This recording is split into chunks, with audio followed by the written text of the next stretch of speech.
started watching clips on YouTube. Uh-huh.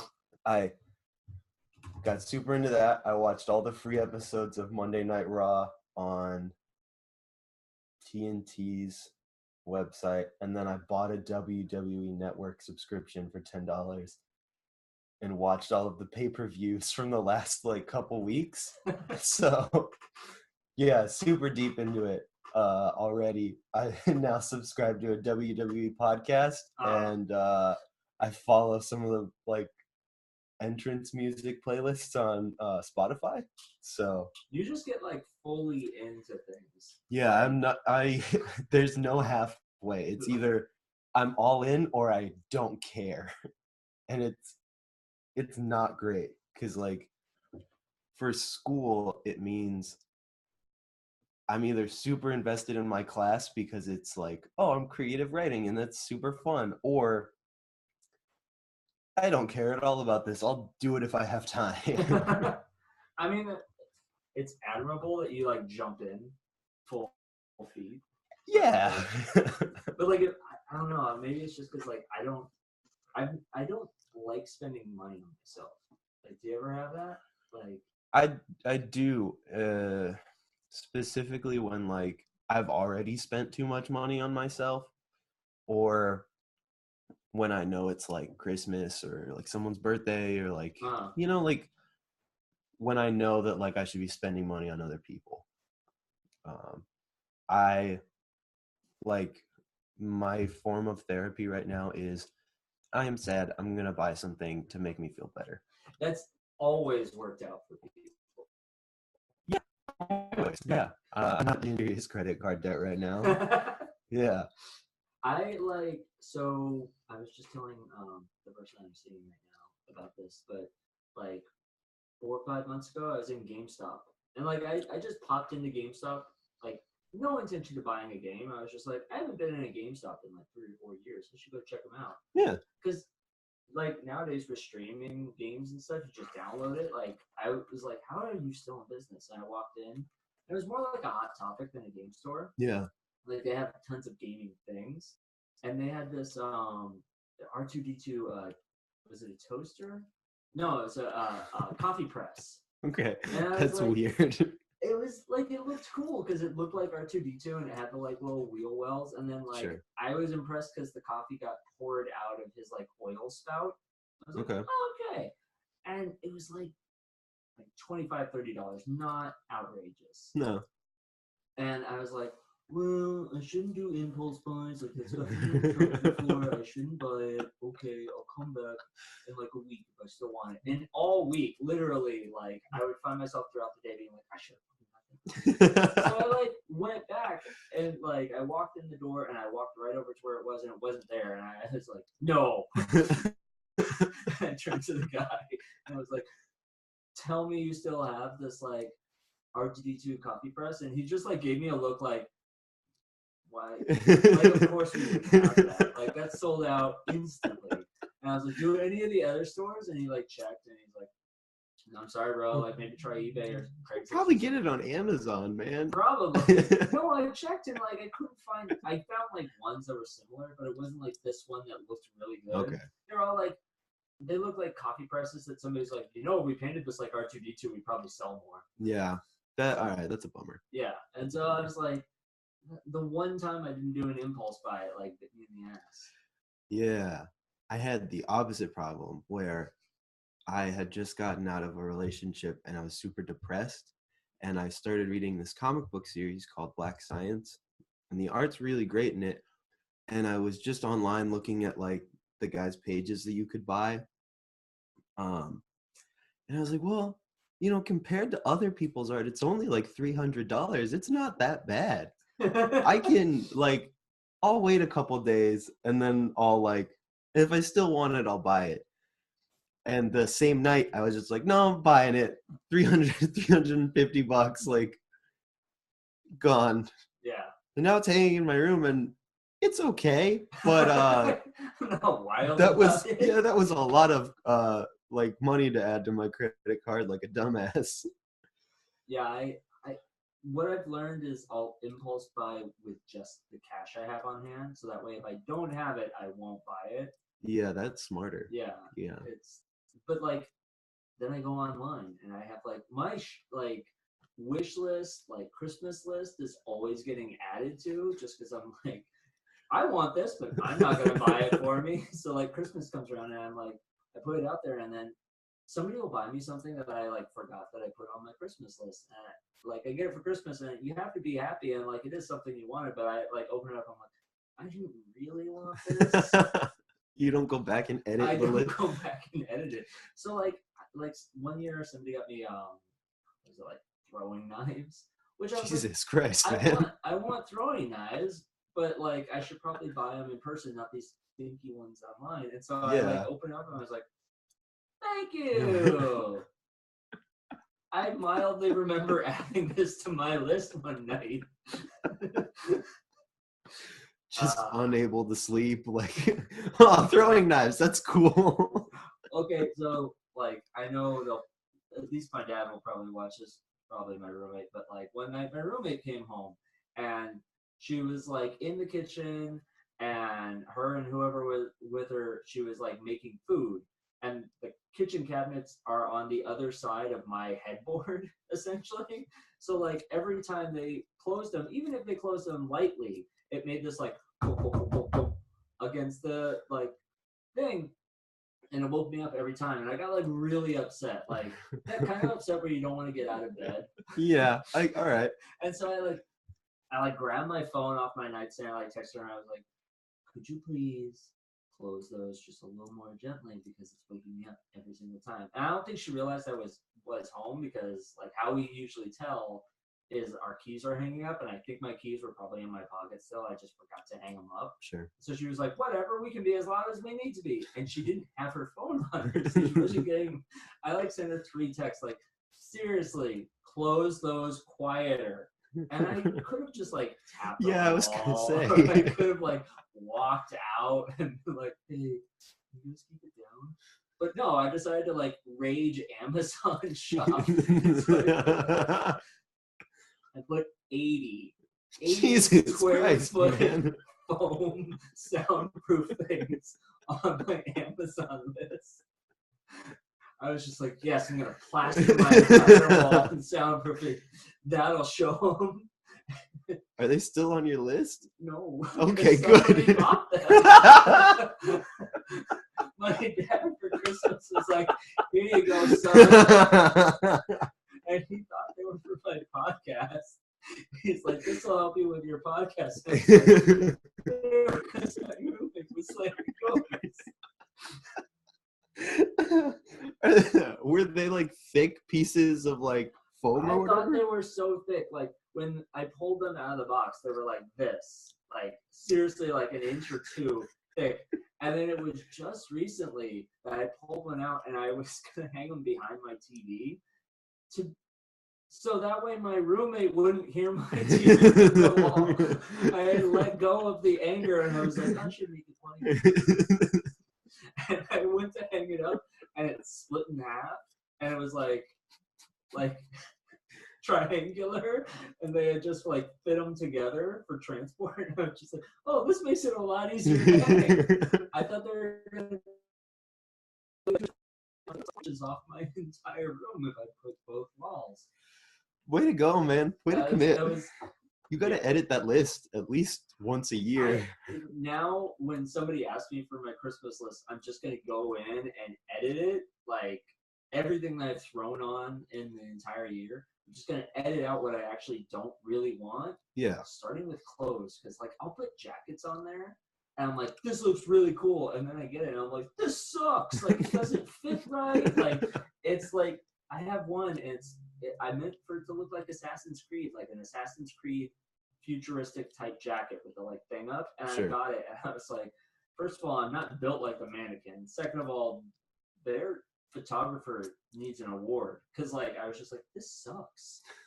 So like now I wear it and like literally I'll put it on and I call it my shame jacket. Aww. Like, That's so sad. I was going out for coffee the other day with the girl I was seeing, and she was just like, it's kind of cold outside. She already had a jacket on because she came over. I was like, oh, I should put one on. don't want to wear any of my nice ones. Fuck it, I'll just put on my Shane jacket. And literally, I put it on, and she looked at me like, "Let's not go out." You know, I mean, this brings it back though, because if you had that R2D2 coffee press, you wouldn't have had to. Well, I have a coffee maker and a latte maker and syrups for like flavors, and still I'll be like, And like, to be honest, like, it makes commercial grade coffee. Like, it whips the milk for you. It's got like a thing for it, like it spins it up, and I like it because you can use like soy milk or stuff. But then also, like, it doesn't taste like, I don't know, like maybe because someone didn't make it for you. Yeah. Yeah. And like it has to make all the noises and like the churning, and you just have to hit 2 buttons. Like, do I want it whipped a lot or whipped a little bit, and do I want like espresso shot or like a latte shot? Okay. And like even that, I'll just be like, I've got like 3 coffee shops up the street from me. I'm like, I'll get my steps in, or walk around, we'll be outside. Like, I mean, I guess that's good too. I don't know. I exclusively drink cold coffee. So I just buy the like containers of cold brew, or I make cold brew. So I don't have to use a coffee maker. It's pretty great. Have you ever had the Trentas from like Starbucks? No. It's like, it's bigger than their like what is it? Tall grande venti. It's like the next size up from venti. Oh, it's a giant one? Oh, it's like a whole hander, like it's a Shaquille O'Neal hander. And it's nice. Like, I guess if you're getting iced coffee and you just want like one iced coffee for the rest of the day, but it holds like a bottle of wine. Jesus Christ. Because like soccer moms were like, oh, guess how much it holds. Like, yeah. You could literally like, we're gonna be here for the next 3 hours. You might as well just buy the Trenta. Exactly. So you don't have to get refills. Yeah. I've seen people go into my gym with the Trenta like iced water. They'll just go to Starbucks. That's smart. And be like, can I get a Trenta iced water? Because it's free, but it's a massive cup. And they're just like, well, you can't say no. Like, it's your job to get me free water at this point. Like, just exactly. And I don't think I've ever even seen the Trenta on the menu. So like, it's not like they're pushing it. True. Yeah. I mean, I remember seeing it on a display, but this was a while ago, where they had like all the sizes, and they're like introducing the Trenta. And I was just like, that's a massive amount of coffee. Yeah. I get freaked out when I see people at my gym that have like, I guess it would be the small. Mm-hmm. Just because like, I don't know, any amount of caffeine I feel like is insane. But like, I now drink coffee every day, and it's just because I can't wake up well in the morning. I'm not like a morning person at all. But I hate that I have to drink caffeine. Like, it's such an insane drug that like we choose to allow in our lives. And it's legal too. Yeah, which is worse. Like the Bang energy drinks. Have you seen those? No. They're like getting sold at grocery stores now, but it's advertised as like, it has creatine, it has BCAAs, it has like vitamin whatever, it has like, it's like the no calorie equivalent to Monster that like tastes amazing, because like they have all these crazy flavors, but they don't disclose how much caffeine is in it. It's made by the guys that made this energy drink Redline, which I don't know if this is 100% true, because I heard it from a sketchy kid at one point, but he was like, they had to discontinue this because like it was enough caffeine to kill people. I mean, that's a lot of caffeine. Yeah. Well, if you drink one, like I would drink one on days at Pizza My Heart that I knew would be busy, and I could feel my heartbeat in my chest, and I would get insane amounts of anxiety for the rest of the shift, but I would be hyper focused. Yeah. So that's how much caffeine is in it. I like recently, the guy that I've been going to the gym with for a while, he's big. Like, working out with him is always humbling, because I'm like, I feel pretty good about my workout life, and then like go to your chest. He's like, can you put 2 plates on? And I'm like, plates? He's like, 45s. And I'm like, yeah. And I'm like struggling to get it off the thing and then like slide it on. And he like one hand will grab one and just throw it on. I'm like, okay. Look, your workout to put them on is enough for me, okay? He's like, how much you want? And I'm like, can you put like 25 on? I have to take both of them off and slide 25. It feels like the big brother hanging out with the little brother. Like, Yeah. I don't want people to see me. I get it. But like, I asked him what kind of pre-workout I should be taking because I used to take pre-workouts for my workouts like all the time. Yeah. And he's like, just drink coffee, bro. Like, you don't need pre-workout. So I had a pre-workout at the gym. They sell like little shots. So I had it and I like went in and like started getting dressed and everything. And like I got those tingles all over. Yeah. And I was trying to describe it to this girl, like, she's like, I've never tried pre-workout. Like, what's it feel like? And I was like, you know when your arm falls asleep and it has to wake up? That, but like everywhere. And like my skin all of a sudden feels tight on my forehead. And yeah. But like I go to work out and it's like that second wind all the time. Like I was yeah. just like, yes. Yeah. This is another thing I happen to know a lot about. So the supplement industry is insanely unregulated because of some laws that were passed in the 90s. And a lot of what you're getting is like should probably be illegal. Yeah. Realistically. Like there have been cases in Mr. Olympia, the bodybuilding competition, of competitors having to be disqualified because the protein they were using had like steroids in it, so that it would work.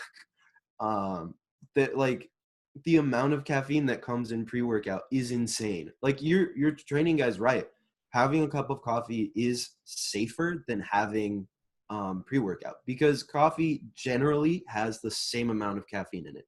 The gold standard is like, oh, this has the equivalent of 2 cups of coffee, or they're like, this has the equivalent of 4 cups of coffee. Don't consume if you're pregnant or a child. Yeah. Like, or want to sleep in the next decade. Exactly. Yeah. Like, I get that too, where I'll have pre-workout, and if I have even the littlest bit too much, I'll like my skin will tighten around my face, and I'll get the worst like headache as soon as like the pre-workout high goes away. Oh yeah. Yeah. It's scary, man. It's really like that stuff. It helps. Like I used it for a really long time, and like I feel like it's what gave me energy.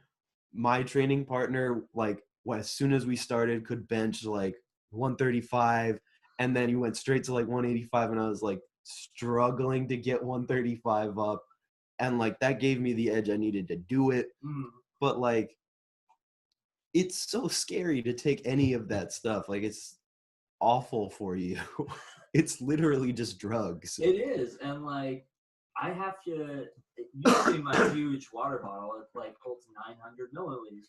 I go through that while I'm on my pre-workout. Like just like I'll do like 20 reps and then like set weights down, like chug. And that's the only way I don't have a headache afterwards. Yeah. Have you ever heard of that death proof coffee? Yeah. It's like super strong coffee. Like it helps you. It was designed for college students who are like, I can't sleep for the next 2 days because I gotta like cram for this test. I seriously want to try it, but I'm also terrified to try it. Yeah, I wouldn't. I don't know. Yeah, caffeine's scary, man. I don't know. I try to avoid it as much as possible because when I was in high school, I would do 2 or 3 Monsters every day, and I got to the point where I was doing like the fat cans of Monster.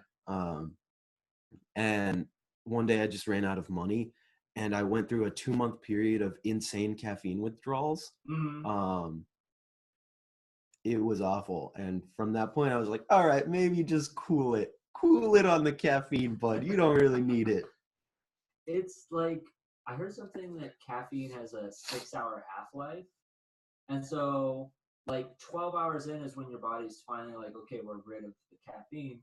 But that means, like, if you're having it at 10 o'clock, like most people have it midday, like beginning of the day and midday, then your body's not like through it all until like 10 p.m.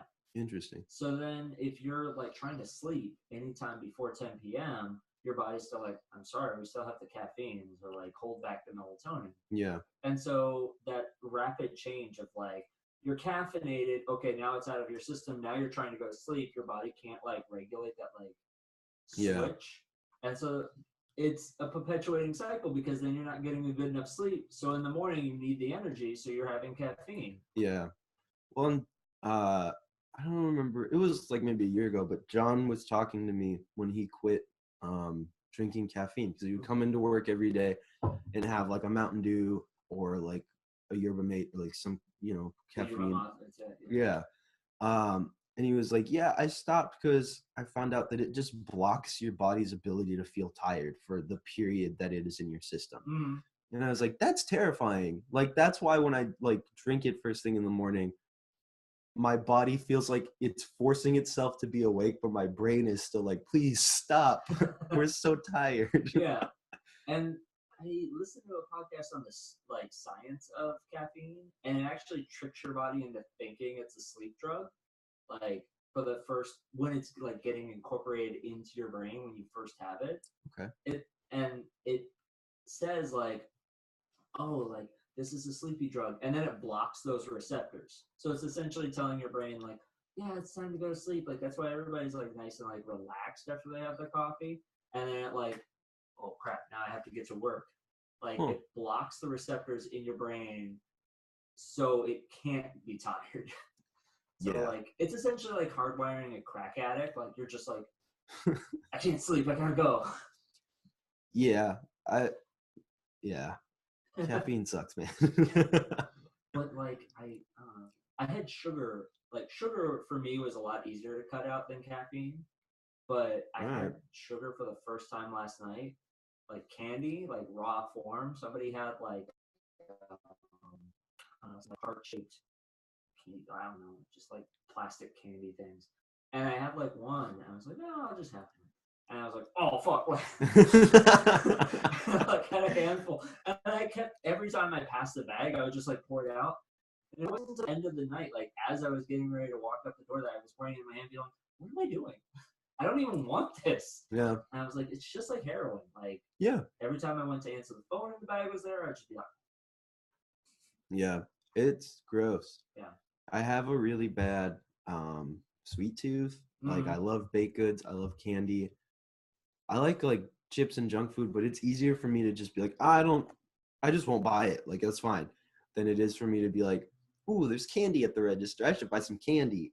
And it sucks. I'm trying really hard to cut it out because I want to lose 20 pounds before I go to Cabo in like August.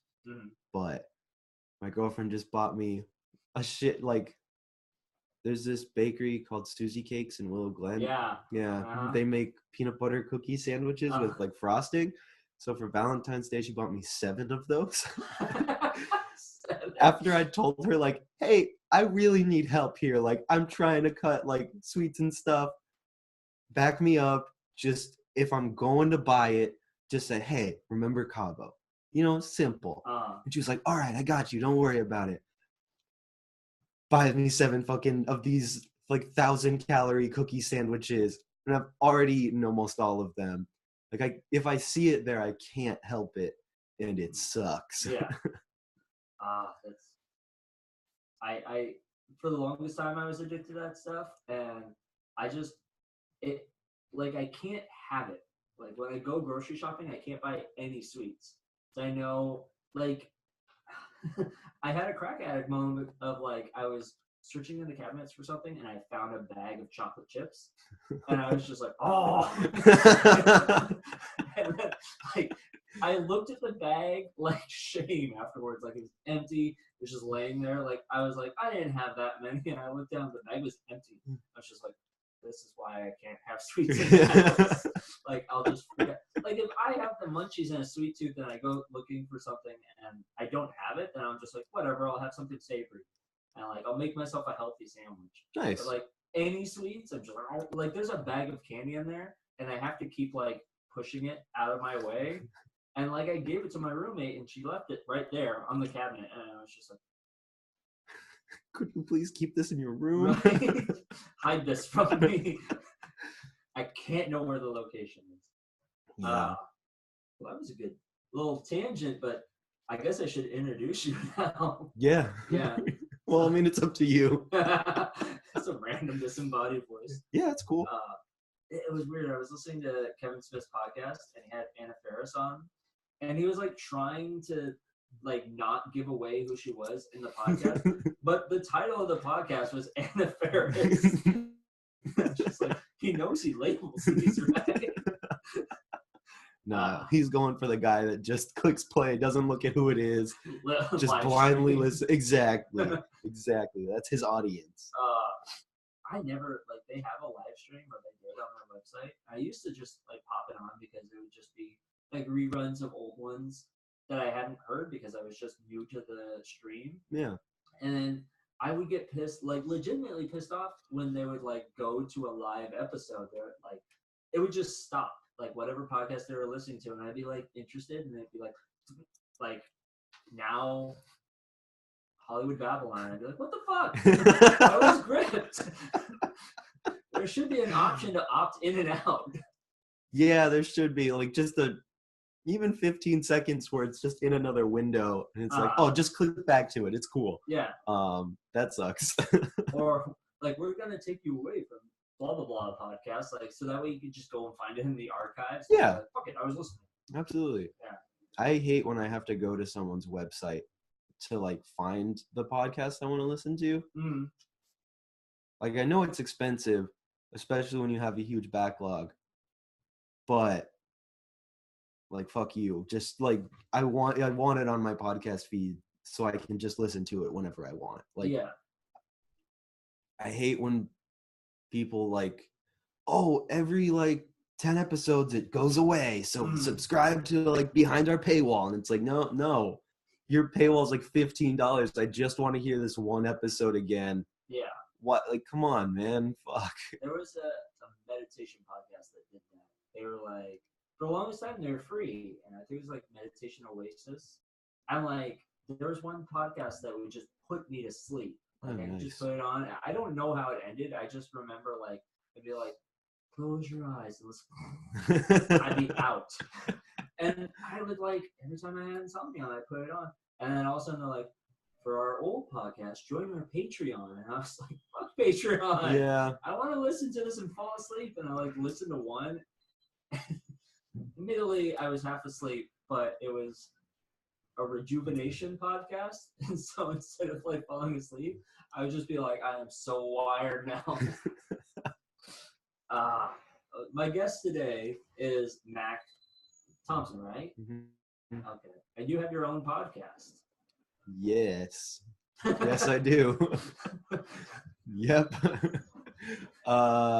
It's called The No End Show. It currently only exists on SoundCloud, and there's 2 episodes on the Apple Podcast app, and it'll all be on YouTube in the next like month or so. I just can't afford SoundCloud anymore. That's what I was gonna say. Is like I have maybe 3 episodes on SoundCloud, and then it's like you're out of your free time, and I was just like, well, I'm not gonna re-up. Yeah, absolutely not. Yeah. It's not worth it, and you can't choose. Well, that's not entirely true. You can choose which episodes are on the iTunes feed. It's just difficult, and it says you have 24 hours, but it only put up like 2 of my episodes. So I don't know. Fuck them. That's ridiculous. I'd rather just pay for a website. Yeah. But that, I don't know. It runs into more problems because it's also expensive, and it's the whole fucking thing. Which is why I started just throwing them up on YouTube. And yeah, my cousin was like, oh, but it's hard to just listen on YouTube. And I was like, hey, just put it on. Yeah, like, just put it on, honestly. There's not a lot of visuals. Yeah, really. Like, I'll do my podcast over Skype, and I'll start it out where I have the video on, because I'm like, I don't want to like make it weird. Like, I don't want to like what? I'm afraid to show my face to this fucking comic book writer. Who cares?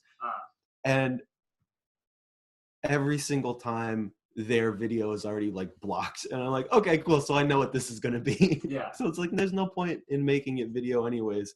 You're just gonna see like my goofy ass face and their just like weird profile picture on Skype. So what difference does it make? I just do the videos because I tried to upload audio only, and it was like you have to have a video for YouTube. And I was like, I guess I could edit just like my logo on there the whole time, but I don't want to. So Yeah, it's also a lot of work. The only thing I guess that's stopping me is that I hate to listen to podcasts that are exclusively on YouTube. But I like making them. Yeah, exactly. But I like making them. It's just like every other service that would stream the podcast is really expensive. And like SoundCloud was $17 a month. Getting a Squarespace to host was like $16 a month, but it was only for iTunes. You had to like supply your own streaming service for an Android. So like an Android user couldn't download it from the website for some reason. Like Stitcher, you have to pay, and there are tiers of payment which sucked even more. It's like, oh, $5.99 a month, and you can stream like 2 hours a month, and it's like, why? Who is that useful for? Like the guy that's like, oh, it's the 23rd of the month, I'm gonna do my podcast. Yeah,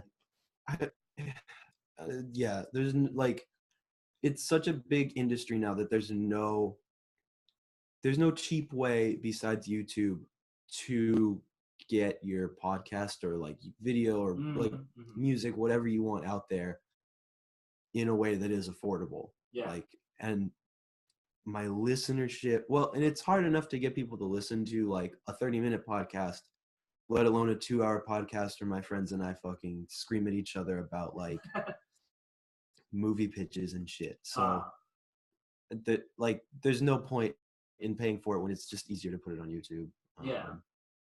But like YouTube has the monetization thing, and it's interesting because at first there was no monetization, and then they were like, we're going to do monetization so people have more of an incentive to make videos consistently.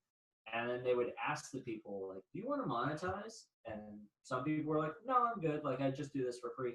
The ads still appeared on their page, though. Yep. So it was like, you can either get a cut of the pie or we're just going to take it all. Which is really frustrating, honestly. Because, like, there's ads on every video, but it's like, that person only has 100 subscribers. I know you're not paying them for that. Like, what the hell's, like, what are you doing? Oh, if you go into YouTube, it like explains everything to you. Like you have to be a certain amount of viewed hours, a certain amount of subscribers, and a certain amount of views per video in order to get it monetized.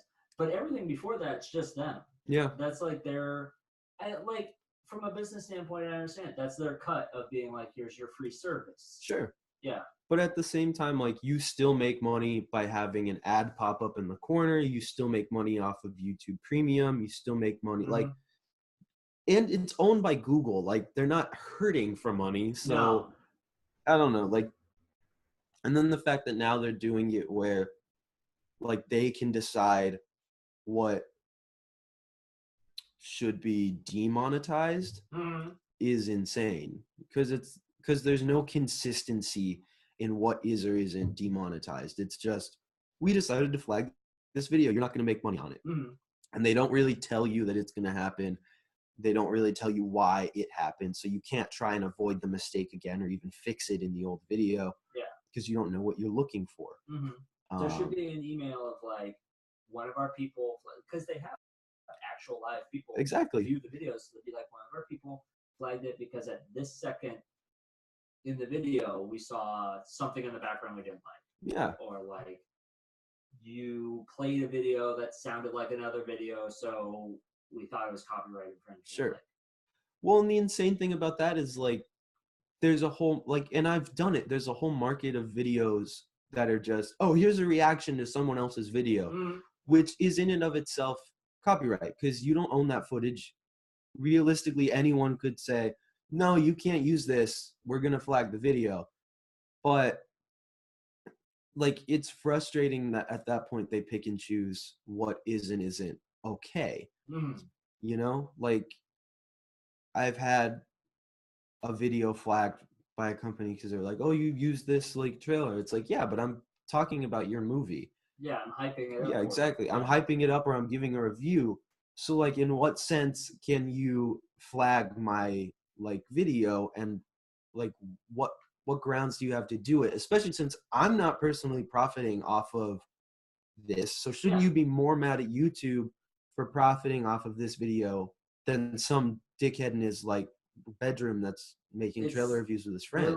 They're profiting off like third level of the video. Like, yeah, you made the video, I'm reviewing the video, and they're making money off of you making it and me reviewing it. Yeah. Like, hopefully people are watching though. So like, yeah. There's like, I think at most 300 people watching. There you go. And then a lot of angry comments. And that's what, like, I have, I think, one video with one comment, and the comment was just like, cool. I was like, well said. Nice. Okay, lucky, man. That's better than mine. Yeah. Yeah. I got our, so I did the trailer reviews with my other friend who happens to be named John. And the third one I think we did was for a Wonder Woman trailer after Comic-Con. And it's the only video that really got comments, and it was a bunch of people telling us, "You don't know anything about Wonder Woman. This isn't how this worked. You're a dumbass." And I would just be like, "Cool." I would I would go back and break down everything they said wrong in their comment with facts that I just happen to know about Wonder Woman. The lasso of awesomeness. It's true. Yeah. Truth. Yeah. It's truth. That's the word you were looking for. Yeah. No. Well, like I just saw one. That's the thing about YouTube. I don't understand harshly commenting on something, because if you don't like it, just click away. Yeah. Like, nobody's sitting down and forcing you to watch this video that you don't like. Like, if you don't like it, if you don't like something they said, at most just be like, dislike. Like, yeah. Bro, that's not cool. Or even don't, because like that's also a ton of it. I don't think the only video I've ever disliked is one that like forced me to watch a right-wing ad beforehand for like Tucker Carlson. And I was like, cool, dislike, fuck you. Yeah. You can choose what is and isn't on your videos. Like this was a choice. You made a choice. Bold move. Yep. I salute you, but also. Yeah, didn't work. I just watched one recently. It was like bullshit channel or no bullshit channel. And I thought, I was like, oh, okay, that's a good name for like, okay, you're not bullshitting. But sure. It was body shaming Brie Larson. And I was like, oh, you're saying like people shouldn't be body shaming. Sure, absolutely. For being Captain Marvel. And she's buff as hell at this point too. Well, like the video was like, she's not built to be the character. Like, look at these set photos. Like, look at her butt. Like, her butt doesn't even fill in the costume and blah, blah, blah, blah, blah. And like, look at the Spider-Man. Like, he filled out his, like, everybody was focusing on his butt. I guess it was the newest Spider-Man, Tom Holland. Yeah, he's so tiny though. He is. And like, he looks like a little boy. He was just like, well, if everybody can comment on Chris Evans having to be buff to do like the helicopter scene, like I should be able to comment on Brie Larson's butt. And I was just like, that's not entirely how it works. Yeah, it's two different comments. Like if you were like, she doesn't even have fucking abs. What the hell? Yeah. It's like, all right, yeah, I mean, you're right. Like that's fair. But yeah, that's ridiculous. Yeah. Especially since, from what I understand, Chris Evans doesn't even like having to be buff. Like it's, I think part of the reason he doesn't want to be Captain America. I think a lot of these, like, especially as we're seeing people get older in these Marvel films, they're like, not for nothing, but like, I want to act and not play the same character for the next 20 years. And well, he's a good director. Chris Evans? Yeah. What has he directed? He directed. Oh man. Was it that? This is embarrassing. Or no, it's so he was in 2 romantic comedies, or 2, not entirely. One was a romantic comedy. It was not super great. I don't know that he directed that one, but he directed one where he was a med student dropout, I believe, that wanted to be a trumpet player really bad. Okay. and his character had this whole intertwining story with Alice Eve. And like there's this like whole like love aspect to it, and like she's having this like she's in like a bad marriage that she's not happy with, but she has kids and like doesn't want to leave her kids. I wish I could remember what it's called, but it was like a genuinely good movie that's on Netflix. I actually set up the computer, so if you want, you can like look up things. Oh, okay, cool. Yeah. Perfect. I forgot to give you the whole spiel of like, because you came in and I was like, well, just play and record and everything. That's what I do too. And I'm like, computer got no card right. Okay, it's called Before We and it's a I'm pretty sure he directed this. He directed this because I was genuinely like, he had directed movies before, and he is a genuinely like good director. I mean, I feel that way about Ben Affleck, which people like jump on his nuts because he hasn't always been the best actor, and like he's made some bad choices in life, but like he's when they're like, oh, he's gonna be directing these movies, so I was like, he's gonna be good at it because he's got like lots of experience. Yeah. Like being directed. Okay, so I was completely wrong. He didn't direct that movie. Apologies. God damn it. He's directed movies. I'm sorry. This is gonna bother me. All right, you know what? I don't know. Now I'm embarrassed. He hasn't directed anything? I guess not. Where did I hear he directed? Why do I know that? Like, why do I know that as a thing he's done? Oh no, he does have a director credit for Before We Go. Okay. Which is that movie. So I don't know. Maybe directing, or maybe he like was B director. Like, maybe. I don't know. Regardless, he has worked behind the camera at a certain point. Yeah. But he did that, and he acted in this movie Gifted. Yeah. That's really good. Like, he's a genuinely great actor, and I'm so excited for him to be, like, as depressing as it is, I'm excited for him to be done to see like what he does next. Yeah. Yeah. I saw him in Can't Push. Did you see that movie? Yep. I'm like, everybody gets down on that one. They're like, oh, it's a superhero movie, but Dakota Fanning and it sucks. I was like, I like my gauge for movies is pretty easy. Like, did I enjoy my time like watching it? Yeah. If I enjoyed it enough that I'd rewatch it, okay. Like, it takes a lot for me to be like, fuck this movie, because half the time I'm sitting there being like, oh, I never would have thought of that, or like, I saw that coming, but that's good writing the way they did it. I appreciate that. Yeah. Yeah. So like, I'm an easy laugh. Like, there are only a few comics in the world that I've ever watched and been like, this isn't funny, and like turned it off. It's very easy to make me laugh at your jokes. So yeah. That's fair. The one thing that I'm the same way. I feel like I am very non-pretentious about movies, or at least I try to be. I generally, unless your movie was like really bad, like you couldn't even tell a cohesive story. Like, in general, I like everything I go see at least a little bit. Comedy is a little bit harder. Like, I feel slightly, I don't know, more pretentious, I guess, about what I do and don't think is funny. I don't like awkward comedies. Yeah. That's fair. I have a really hard time with stuff that's like, this is look at how awkward these people are, and like, this hurts me so much to watch. Please. Like, what was it, Meet the Parents, and the like sequel? Yeah. I like, generally I felt squeamish watching it. I was just like, oh, this is bad. Like, I wasn't laughing, and everybody else in the theater was like, this is so funny. Look at how fucked up the situation is. And I was like, oh. Like, I have that issue with like teen stuff, like like The Breakfast Club. I have a hard time watching just because it makes me genuinely uncomfortable. Really? Yeah, and same with like Freaks and Geeks. Like, I've seen them both. They're both great. Never again. It just makes me too uncomfortable. I can't do it. I wouldn't classify Breakfast Club as a comedy. That's fair. Interesting, yeah. That's fair. Still so uncomfortable. Yeah. I can't do it. I just can't. Yeah.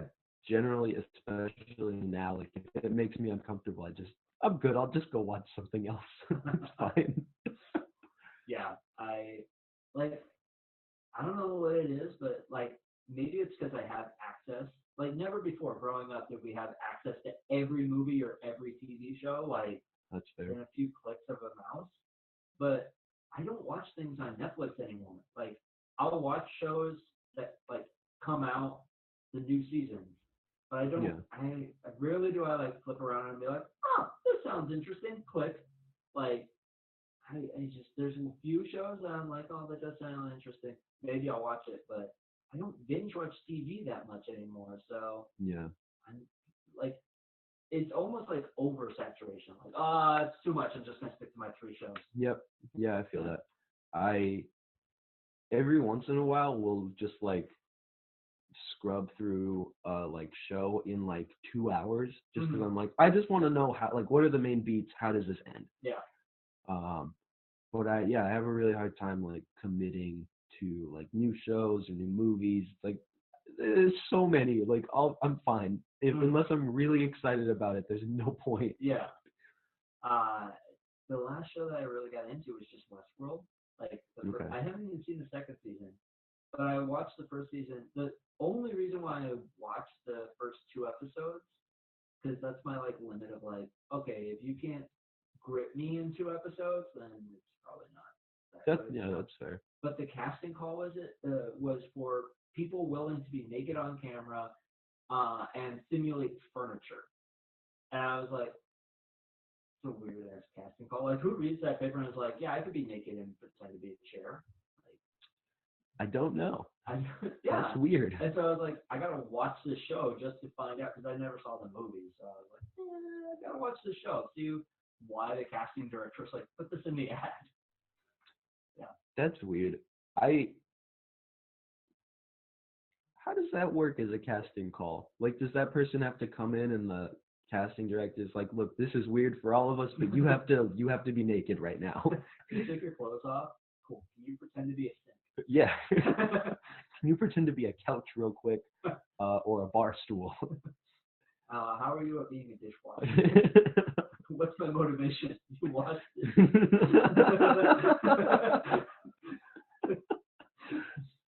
Yeah, that sounds weird. Yeah. So, have you heard of Stick Tissues? I have not. No? It's this company. I'll show you the ad, but like literally, it's this. Here, I'll just show you, and then we'll talk about it. You tear your muscles to become stronger. You learn to fall to become a dancer. You callous your fingers to become a musician.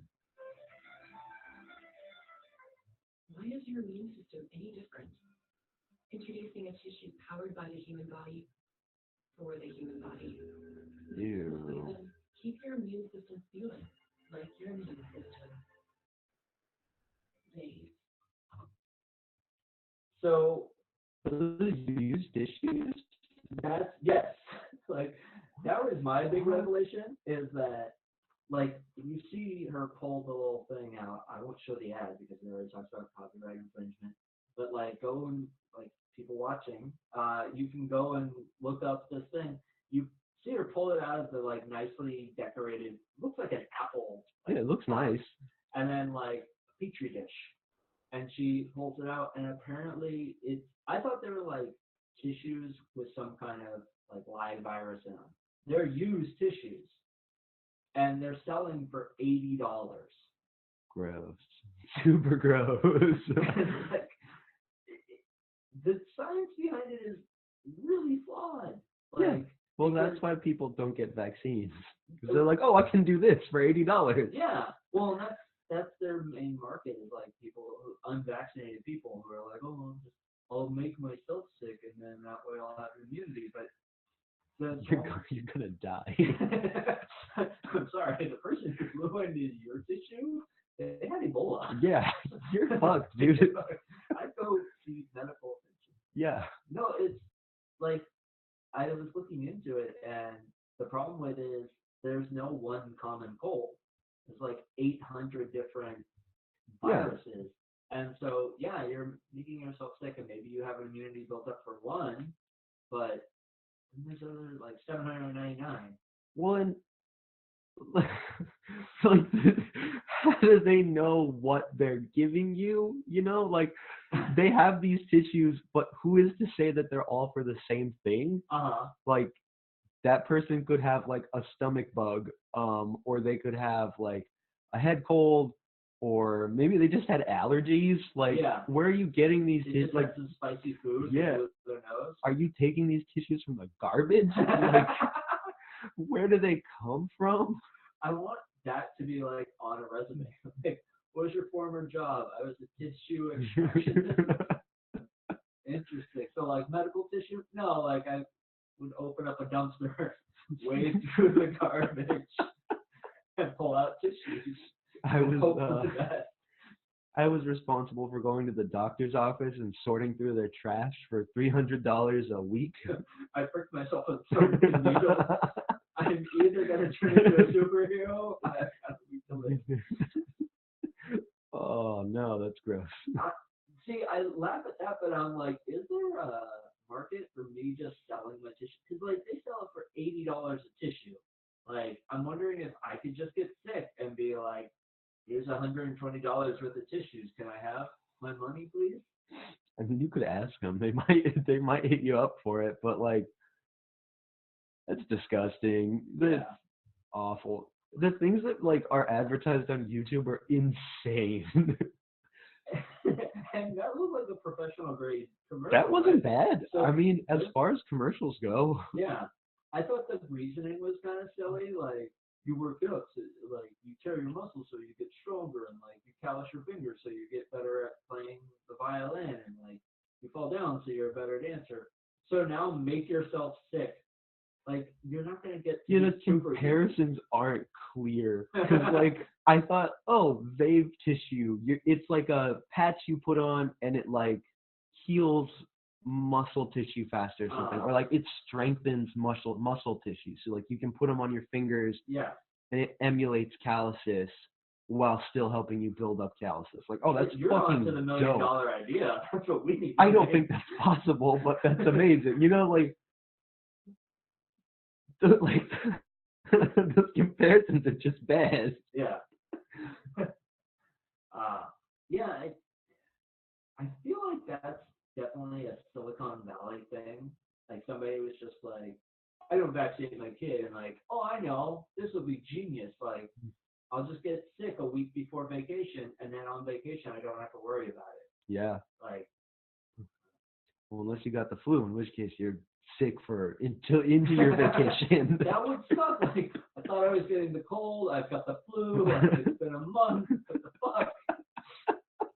Like, I feel like a judge would just throw that out. Yeah, absolutely. Your Honor. You knew what you signed up for. Your Honor, I used this tissue, and now I was sick for a month. Like, get the fuck out of my courtroom. Well, also, are the tissues like still wet and like gross? Like, think about that for a second. Like, or do you have to like pull like the crusty ones after they dry? God. Yeah, it looks like she just takes it out of the petri dish and wipes her nose with it. Like, you could just hang out with somebody who's sick. Yeah, like, for free. Yeah, it's just like those chicken pox parties that people used to have when they were like, I need my kid to get chicken pox so he doesn't get it as an adult or whatever. Like, Jesus Christ, that's disgusting. I never had chicken pox as a kid. My parents tried to get me, like they had me hang out with people with chicken pox, and I never caught it. Jesus, dude. And then I heard, like, later on in life, they're like, oh, that's actually a good thing if you never had chicken pox because you're less susceptible to shingles. Sure. I don't know, like, it still feels like that it's bad. I don't, like, again, like, why making yourself sick on purpose is a bad thing? I guess that's fair. I don't know, like, I've always heard that, like, it can be, like, deadly when you're an adult and you get chicken pox, though. So I don't know, maybe that's wrong. I would believe that's that. A medical myth. Like, yeah, I would believe that, I guess. Yeah. If that was wrong, that makes sense. Yeah. As far as, like, things that are wrong go, that's fine. So, what's your worst date?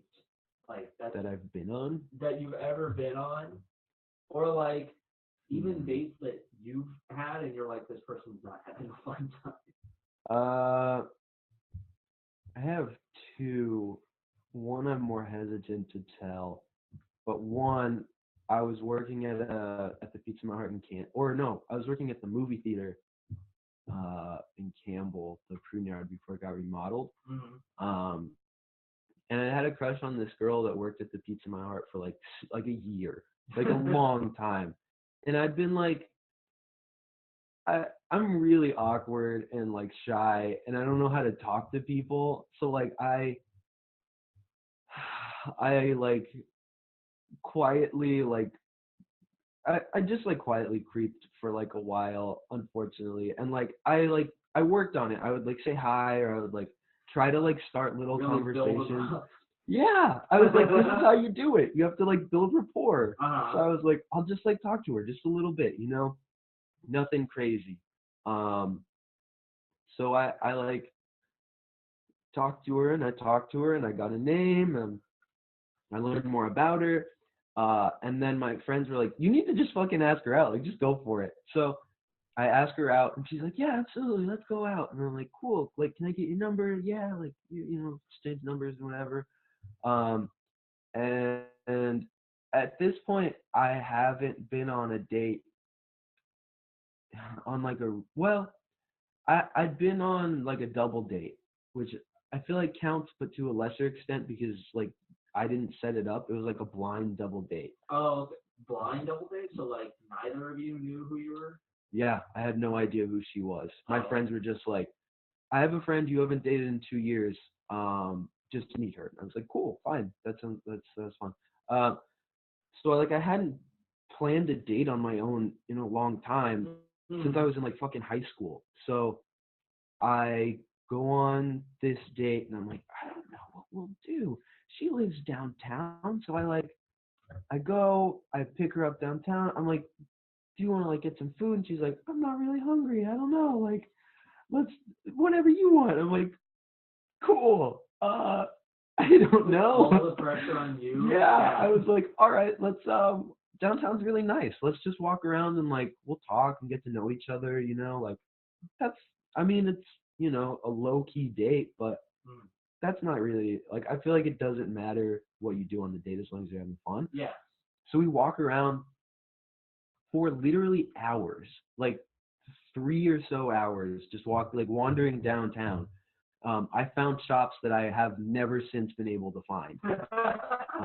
You're like in a weird part of mystical town. Yeah, I don't know if they went out of business or if if they even existed, but I've never since been able to find them. And so I eventually it's like getting dark and cold, and I'm like, do you want to like keep doing stuff, or like do you want me to just take? Yeah, I was like, do you want me to like take you back to your apartment? She's like, no, it's okay. I was like, okay. Well, because like we didn't eat because she wasn't hungry. I was like, well, I'm not gonna eat in front of someone that's not hungry. That's fucking weird. So I was like, well, let me take you. I love this like Mexican spot. Let me take you there. Like that'll be fun. Yeah. She's like, okay. So we go. I buy her food. We like, kind of talk a little more. At this point, I'm doing most of the talking, which I don't realize is a bad sign. And so we're just like doing that. I'm like, okay, like, what do you want to do? And she's like, whatever, like, whatever's fine. And I'm like, okay, cool. So we go to Willow Glen, and I'm like, it's really pretty. We can just walk around and maybe get ice cream or something. And we're like a half hour into that, and she's like, I think I should go home. And I was like, cool. So you called an end to it. I drop her off. At this point, she's already told me like she's really not into like displays of affection at all. And I was like, okay. So I'm like, can I like hug you or something? And she was like, yeah, hug's fine. And I was like, cool. So I give her a hug, and I just never hear from her again. Or no, actually, she told me like, oh, like I had a great time. And I keep trying to ask her like, hey, do you want to do that again? You know, because if you tell me you have a good time and I think things went okay, I'm going to ask you to do it again. Yeah. Nothing. Try again a couple days later. Nothing. Eventually, I'm just like, cool. That's Was great. that like the end of the conversation? Was it like you're having a conversation, you're like, we should hang out again, and she just didn't address it, or Just didn't respond. uh, Yeah. ghosted? Yep. Yeah. Like the first girl I went out of my way to talk to for a very long time. Just yeah, that was a bad date.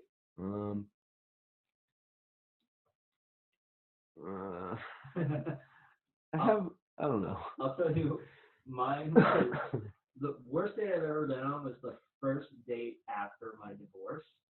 And so like I hadn't been on a date in like 10 years. Well, like with somebody else, right? Sure. And so I didn't know if the dating world had changed much. Like I hadn't talked to my friends or anything like that. And so this girl, I like met her on OkCupid. And on OkCupid, she's like really beautiful and like had a lot of things in her profile. So I like went through everything, and she like, what was it? We set up a date, and then she had to cancel, and then we set up a second date, and did I have to cancel? Yeah, I had to cancel. And then the third date, I was like, okay, we're gonna make this happen. Like, and so we picked a date. And she called me on the day, and I was like washing dishes, so I didn't feel my phone go off. And she left me a voicemail, and she was like, hey, David. Like, it was very hard to understand her. If she didn't have an accent, she just like talked weird. Sure. And so she was like, hey, David, like, this is, I'll leave her name out, but like, I just wanted to know if you could like pick me up a swim cap. And I like didn't understand what she said, so I like called her back, and I was like, hi, like, blah, blah, blah. And she's like, yeah, we're on for tonight, like, we're meeting at this restaurant, and it was an expensive restaurant to begin with. Like, it was on the lake in Oakland, and like, Jesus. yeah, and like she lived in Oakland, which I was like, oh, that's a long way. Like, I didn't even realize how far Oakland was. Oh yeah, man, it's far. It's far, especially if you're dating. Like, and so that should Yeah. have been my first clue. But Especially for a first date, like I'm not gonna meet you halfway. and so she like called, and she was like, I went to the gym today, and I left my swim cap there, and they couldn't find it. And I was wondering if you could buy me one and bring it.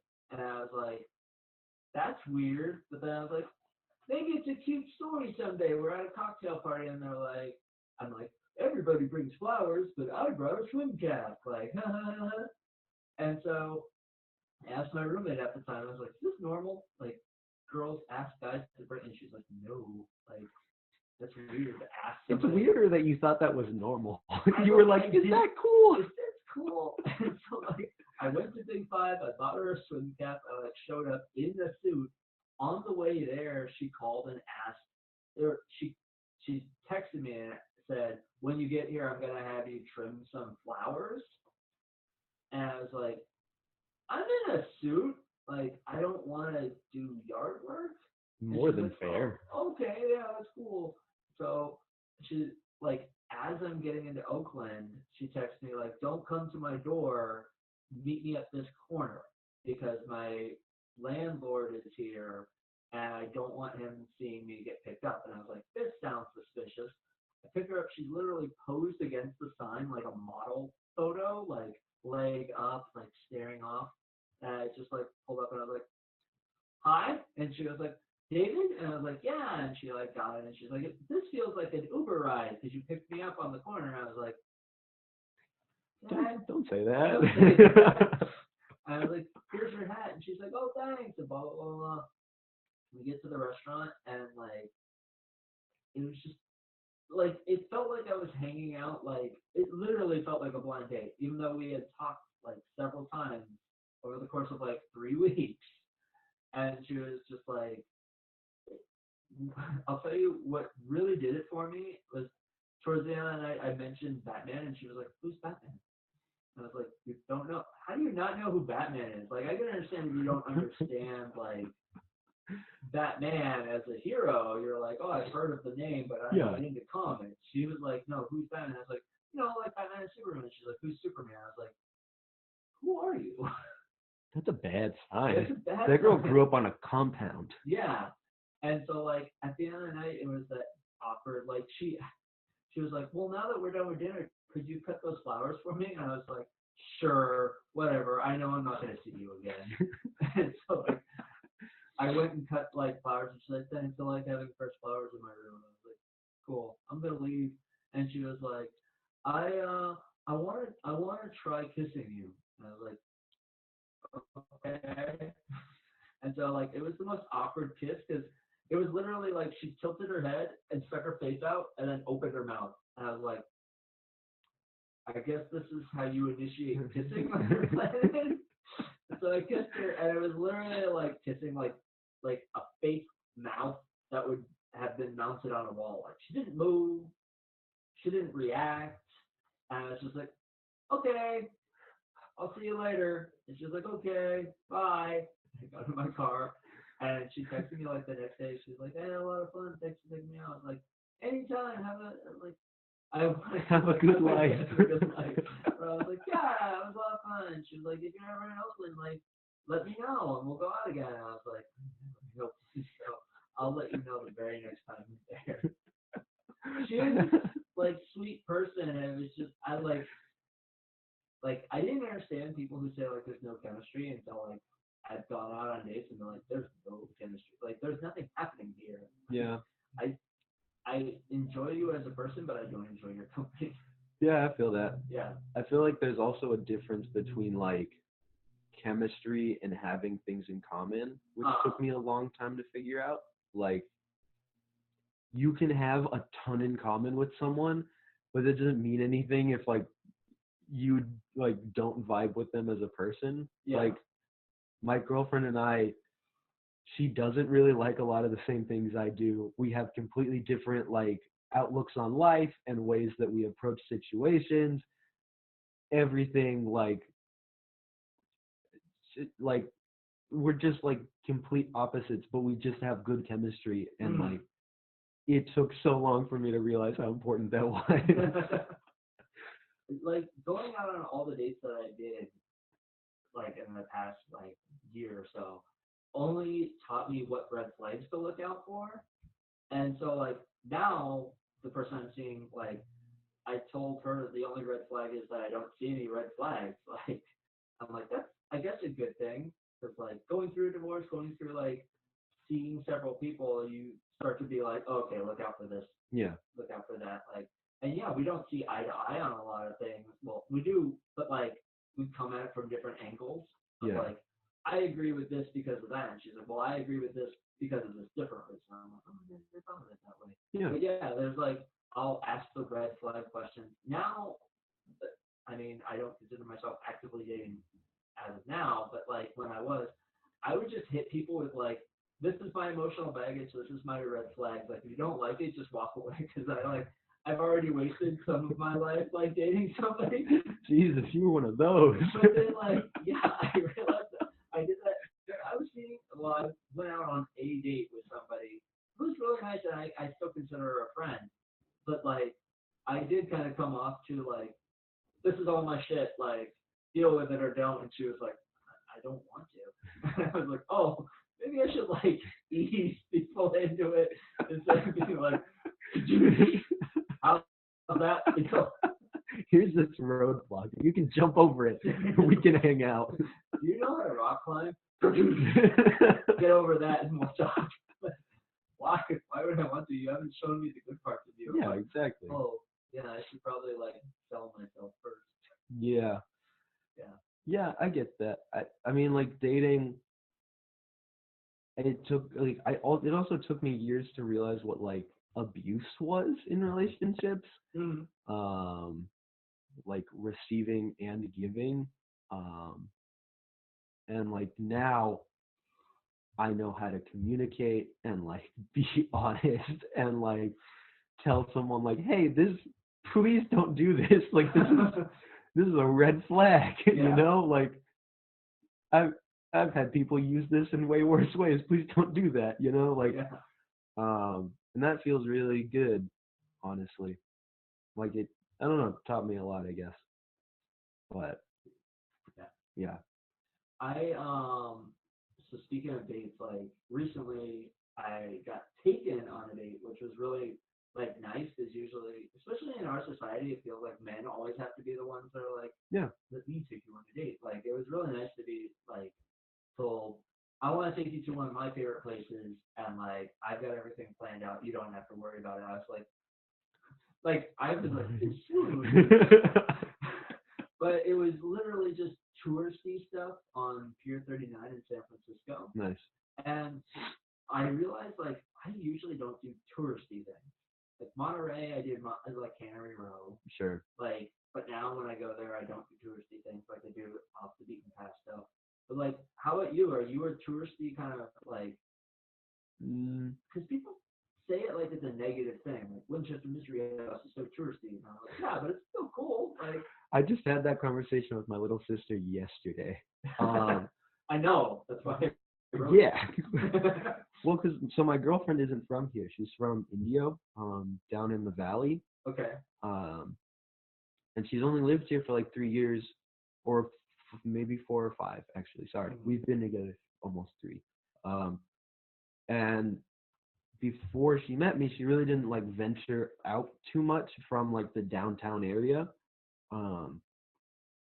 She would like go to work, which was like in like Milpitas and then like the airport, or like she would go to the Target that's over by the airport. So like she wouldn't really venture out. So when we started dating, she saw like all this like different parts of San Jose, and like I took her to the Monterey Bay Aquarium, and like the thing that sucks is that I am broke 90% of the time. So like going to do touristy stuff, I always pay for it because my parents instilled in me very young, like if you take someone on a date, you pay for it. Yeah. Regardless, you pay for it. I'm like, okay, cool. It's $160 to go to the fucking aquarium for an hour. But like, it's like especially when I'm in new places, it's fun to go and like it's just fun to go and do that shit. Like why not? I don't know. And like here, like I want to take her to the mystery house just because like it's dumb and like it's not really worth the money. Like having gone, it's not worth the money. But like I remember being a kid and seeing it and thinking like that's so fucking cool. Like I want to go so bad. Like of course I'm gonna. Like my sister's like it's not worth it. It's so dumb. And I'm like you wanted to go so bad. Yeah. Cool it. Like who cares if it's lame and like expensive? Like it's one of the only landmarks we have in San Jose. Like fuck it. It's like go. Why not? What's stopping you? And the only reason I don't go to Pier 39 is because I hate San Francisco. I hate driving in San Francisco. And it's like it's just too like it's too much. I really hate the city a lot. That was my thing is like she was like, I'm gonna drive. And I was like, if she has road rage, we're gonna drive in San Francisco, like we can take park. Take it. And she was like, no, it'll be fine. And then parking was like $50 at the end of the day. So yeah, driving in San Francisco is not fun.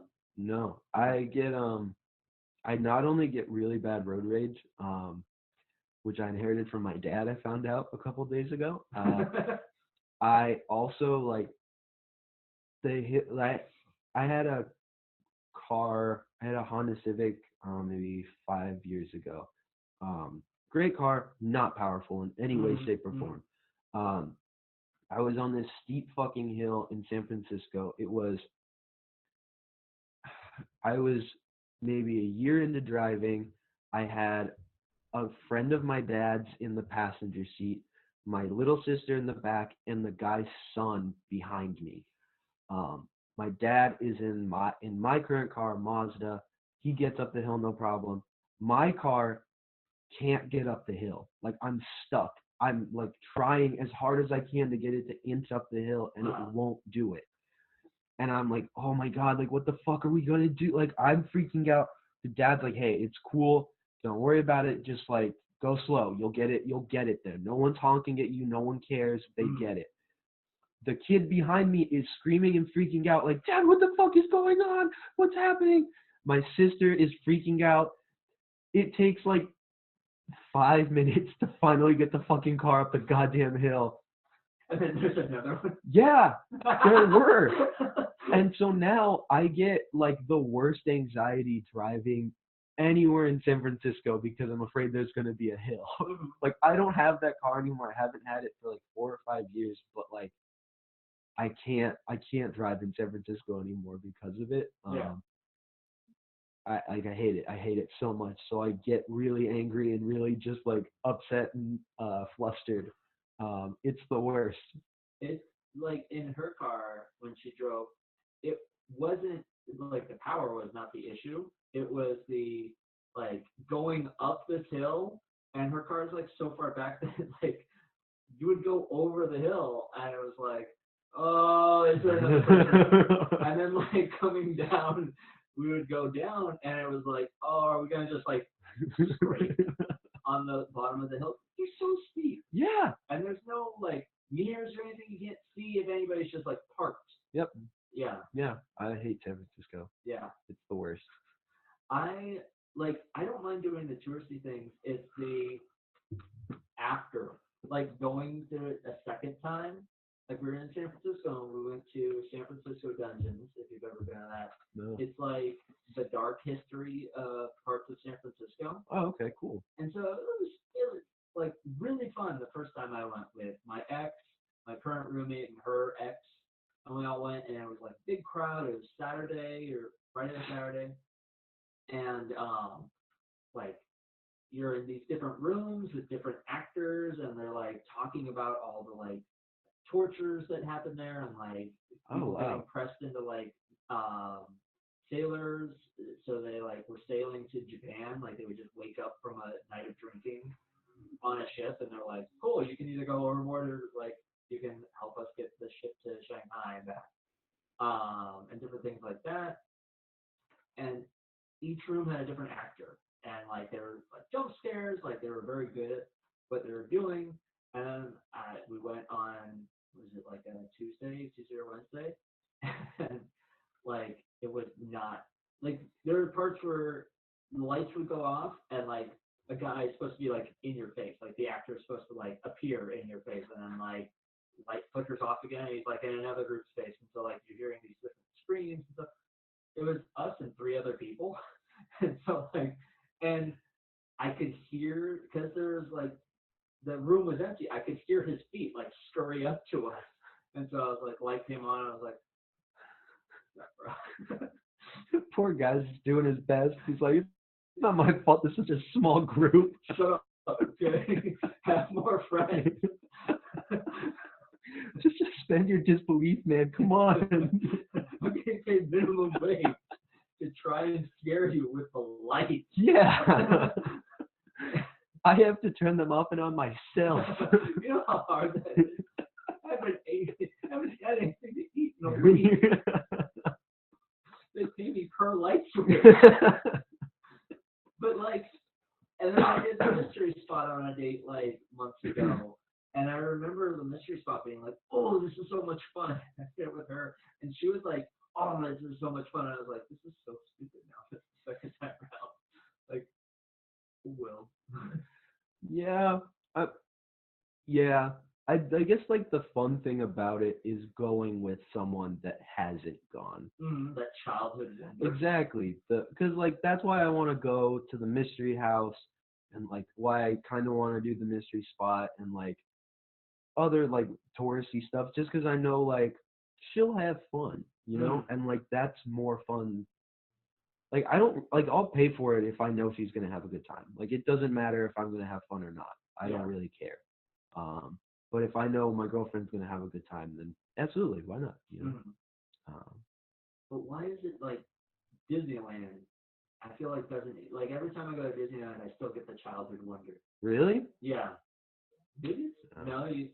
Last time I went to Disneyland, and I think it could be how I went. I got in for free because my cousin works there. Then I went with my aunt, and like my aunt clearly didn't want to be there and wait in lines, and I was like, yeah, this isn't as much fun as an adult. Like, I don't want to sit in that line for an hour to go on like a 2-minute ride. Like, I just don't remember having anywhere near as much fun. It was really disappointing, honestly. I always have a fun time at Disneyland. Like, it's not as magical as when I was a kid, but Yeah. like, maybe it's because I've never gone there. Like, of course, I'm never gonna go there alone. But like, Sure. I always go there for somebody else who's also like, oh, this is still fun. So that like moderate amount of fun feeds into like, oh, this is like we're having a really good time. And That's like, fair. I did not realize like I took my ex to Disneyland for the first time like solo. We've always gone with other people, and when we went, like I didn't realize how much the food was. And somebody else was always like, "Oh, I'm paying for food this trip, like, so don't feel like you have to miss out on a meal or anything." Yeah. And I paid for it, and I was like, "Breakfast is like $50, and we had like 2 sandwiches that would cost like $10 someplace else." Yeah. I was in marching band in like middle school, Mm-hmm. so I got to go to Disneyland every year Wow. for like 3 days. It was great, but I only had the money that like my parents gave me, Mm-hmm. which was like maybe $100, I think, maybe 150. Um, so I would go weighing like, I don't know, 150 or something, and I would come back weighing like 140 because I only ate like the mandatory meal that they gave you for free at the end of the day. And otherwise I would just buy bottles of water and like a bag of chips. It was the best because you'd walk like 4 miles and you'd come back and you'd have lost 10 pounds, and I'd always feel so great about it. I remember I had the Fitbit the first time I went. The first time I had my Fitbit when I went to Disneyland, and like I hit like 20,000 steps midday, like 2 times my normal amount of steps midday, and I was like, oh, that's when my hamstrings hurt like a bit. Like we did New Orleans for the honeymoon, and we walked everywhere. Like Nice. no, No? like, I begged to take a pedicab on like the third day because like I would get back to the hotel at the end of the night and I couldn't get comfortable laying down because my hamstrings hurt like a bitch. And we didn't bring a foam roller or anything, so You're just fucked. I was just like, I think on the second or third day I was like, I'm gonna do yoga. Like I need to look up a yoga and do it because my legs hurt so much. I like went to bend over and I couldn't even get like halfway there. I was just like, I hate walking. Jesus, man. I didn't realize how much because she like always did like a workout every morning, and I would do like Oh, damn. a workout like every once in a while.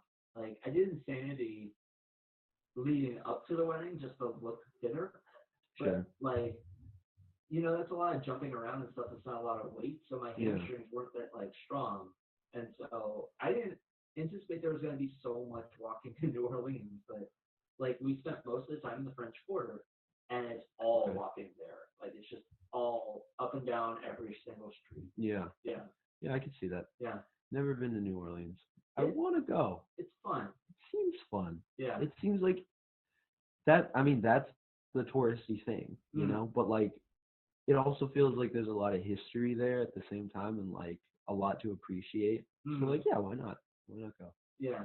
We did like that was a good place to do all the touristy stuff. Yeah. Yeah, and we did like a ghost tour, Oh, nice. a vampire tour, which were more or less the same thing. Like the tour guides were different, but ironically enough, we did a cocktail tour that ended in a vampire speakeasy that we Oh, were cool. only able to get into because our tour guide like was a member of the like people in the know about it. He's like, oh yeah, most of the tour guides can't get into this, and so That's cool. That's fucking cool. yeah, and so he like we were there an hour before they opened, and he was like, "Oh, you guys are welcome to stay here if you want, but like the rest of the tour is gonna leave because we were with like a bachelorette party." Sure. So they're like, "Oh, this is gonna be cool, but it's quiet. We want to go get like shit faced someplace else." And so we just stayed at the vampire like speakeasy. It's like it was funny. Like it wasn't all like dark and demonic and stuff. But it was like purple curtains and nice things, and there was like funny things on the wall, like. It was like kind of quirky. Yeah, it's kind of it's like 7 stars if you've ever been to Sure. 7 stars. Like Sure. it's Star Wars, but it's like cool and quirky and like fun. Yeah. Yeah, That's cool though. yeah, And like the fact that it's exclusive probably made you feel real good. Like, fuck, we're in here and we probably shouldn't be. Like, that's fucking great. yeah. Like anybody can go to any bar in New Orleans, but they can't come to this vampire speakeasy. Yeah, that's awesome. So I think they had a thing about no photos. Like you can take photos of yourself or the Interesting. like That's inside. neat. Yeah. That's fucking neat. So it was cool. Yeah. Yeah. That's awesome. Really cool. And then she was saying like we opened in July and already we're like always busy because like word gets out, right? Yeah, absolutely. And so she was like, we're thinking about becoming a members only speakeasy. So like you have to pay for membership and know the password for like that weekend. Damn. Yeah. That's crazy. Yeah. I feel like. I don't know. I like the idea of that. It's either I think it's either Korea or Japan. Their bars are like modeled differently. So here you buy cocktails. You know, you don't go to unless you're going to a club. You're not going to the bartender or the host or whatever and being like, "Hey, I want a bottle of like vodka or whatever." You're not buying bottles. But over there, you almost exclusively buy bottles.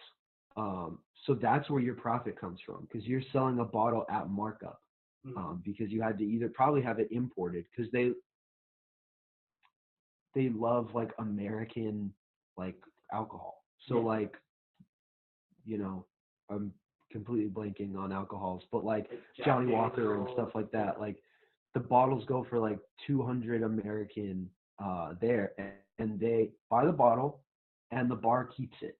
They leave it at the bar under their name. Whenever they come back, they have their own bottle, and then they buy mixers from the bar if they want them. And the big thing is they'll come, and they'll just buy bottles and they'll re-up their bottles and stuff. So like they make all of their profit from selling bottles of alcohol. It's crazy. I think that's really cool. Because like the market of alcohol changes wherever you go around the world. Yeah. It's fun. Yeah. That's interesting.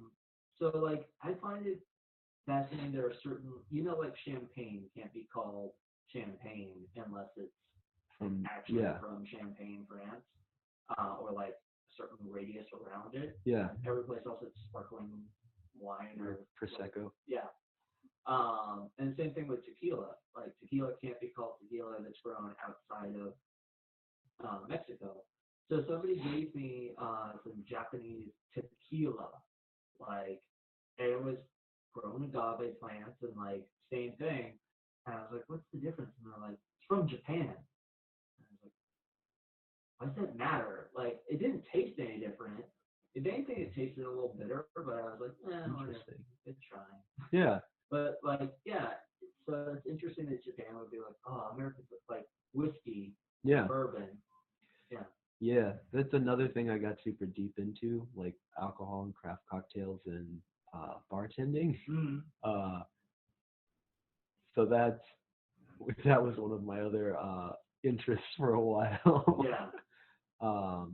Yeah, but they're like, it's crazy how much like the craft cocktail stuff is like blown up, and now like it's a viable career. Well, it always has been, but it's an even more viable career to like not only open a cocktail bar, but to like let people like become a big enough name that you can be bought out and like brought to other countries. Like there are people that like get moved to Thailand to bring their cocktail program to Thailand and open a bar in Thailand with people that don't speak the language, that like don't know anything about the area. They like open up a craft cocktail bar, develop a menu for this specific area, and they have to grow business and hire people and like get people to like come in and be their bartenders and staff and stuff that they don't know. Yeah, it's crazy. And like that happens all over. Like people get transplanted from here to like Russia or here to like Thailand or like weird little island places all over in the Pacific and stuff. Popular, and I mean it is a skill, right? Yeah, like, absolutely. Yeah, it's interesting. Have you ever tried Casamigos? No, it's so expensive. It is.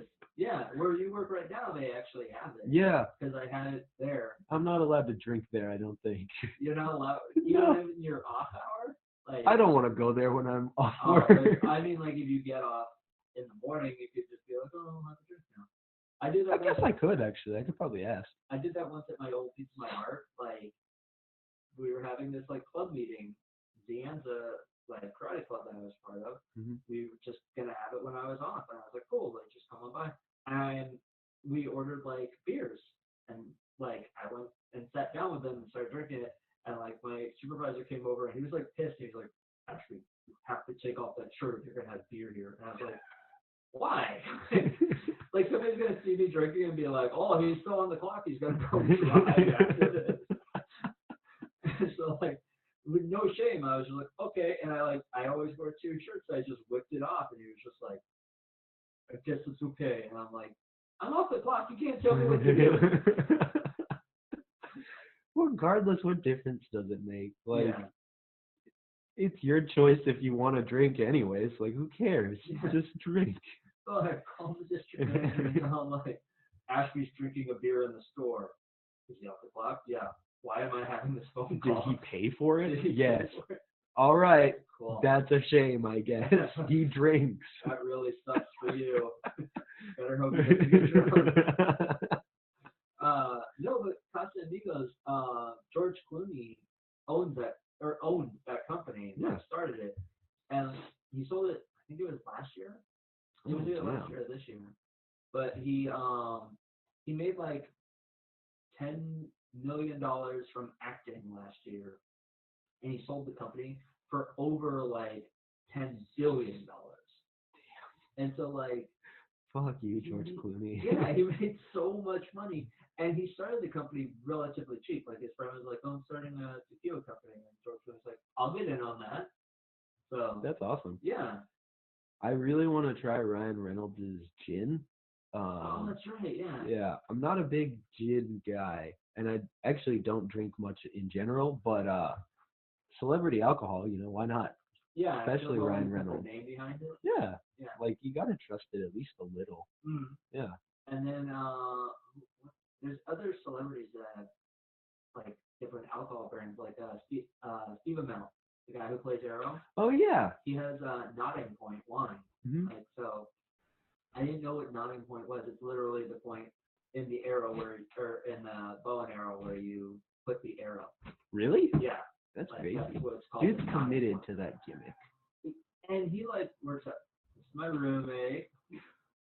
Hello. He like works out like his character. Yeah. In Arrow, like he doesn't do just simple bicep curls and stuff. Like he does like all parkour and everything. Yeah. Yeah. Well, he was on, bringing it back, he was in SummerSlam like 4 years ago now. Oh, yeah? Yeah. And he competed in like a tag team match. It's weird that I know all this now. I'm embarrassed. Wait, I think I remember seeing this on YouTube. Mm-hmm. Like, yeah, some guy had offended him, and so he was like, ah. It was super cool. And he like runs in and like beats him up, and then the ref's like, no. Yeah, I don't remember if it was in like the first confrontation, but he does this wrestling move that I think is super dope, where you stand on one end of the ring and you like just dive kick to the other side of the ring into someone. And it's called a coast to coast, but he does that at one point. It's super fucking cool. Yeah, like I like it because he works out and he trains so much so that I'm like, he could be like, if somebody tomorrow is like, there is an actual Green Arrow, he could be it. Like, yeah, that could be his cover. Is like, oh man, he's actually been pretending to be Green Arrow, but actually been Green Arrow. Absolutely, Yeah. Could. He seems fit. I would Yeah. believe him. I would buy him as like someone that could parkour places. Mm-hmm. Yeah, I would buy that. Absolutely, I would. Yeah. So moving on to the last subject I have is what are 3 remakes that you think they should make, and 3 that you think they should never remake, like movies, TV shows?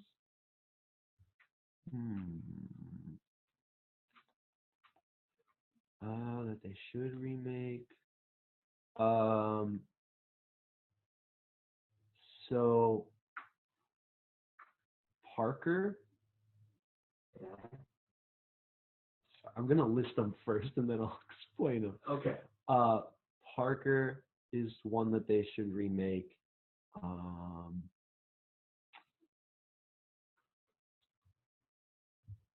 Man, this is super difficult. That they should remake. Parker is absolutely one that they should remake. They should remake. No, I'll just start with that one because I'm totally blanking on other things I want to see them remake. But Parker is it's a book written by a guy named Richard Starks. Uh, it's this like crazy good crime series about this guy named Parker, who's described as this like huge hulking guy with giant hands. And he's this like master criminal, gigantic asshole. And the books were adapted by this amazing comic book artist that passed away a few years ago, Darwin Cook. And they're incredible. Like the they're the best adaptations by far. But they like there's the first one is he got ripped off on a job and has to come back and like kill somebody. The second one he is like pulling a job or something, and the third one they are robbing a town, like a small town. They rob the entire town, and it's going through this heist. Um, and it's this really great series. But they made an adaptation in name only with Jason Statham a couple years ago. I feel like I saw this movie. Yeah. Yeah. I never saw it.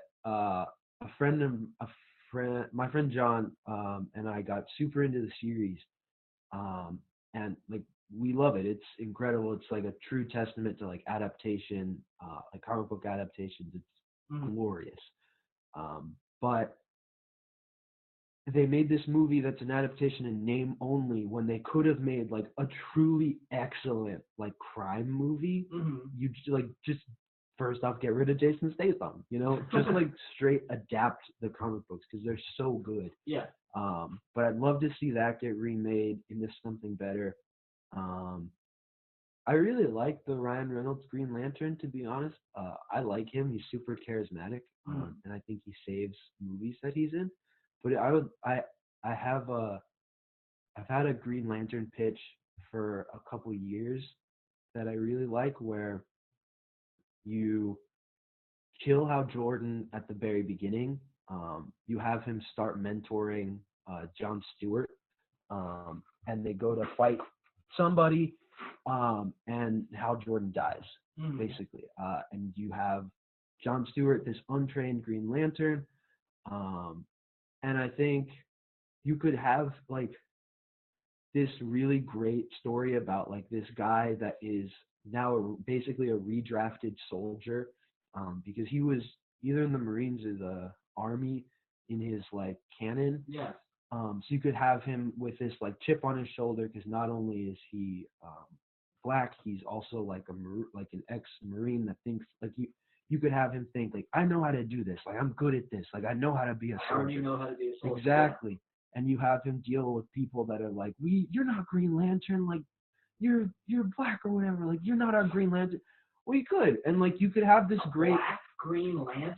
Yeah, well, it was a huge deal when he came out back in I don't know, the '60s or whatever, when Neil Adams I think helped create him. But like you could have this great like social commentary on like being a person of color in society. You could again introduce another like person of color superhero, which is genuinely very important, as we've seen with Black Panther in the new Spider-Verse movie. Like it means a lot to people, and like Jon Stewart's a really interesting character in how he would approach like being a big part of the Green Lantern Corps, because like how Jordan approaches it from the like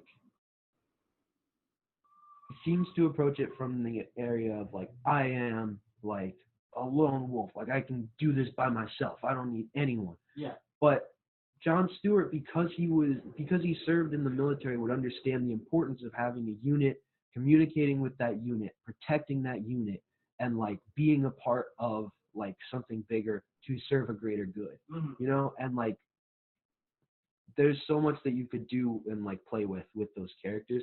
And you don't even have to kill Hal Jordan. You could have him become inhabited by Parallax, the like the yellow like fear like symbol or whatever. And like he's killing the Green Lanterns, and like John Stewart has to realize that like I'm not filling Hal Jordan's shoes. I am like filling my own shoes. Like I am my own person. Yeah. And so that like you have the movie end with him like, you know, calling shots like you like this unit needs to go over here, like we gotta flank him, like you know, like you have all this stuff where he finally comes into his own as a leader and whatnot. It's a great opportunity to like introduce a new hero. And I hate the DC universe as it stands, so that would be really cool to see them do something fun with that. Okay.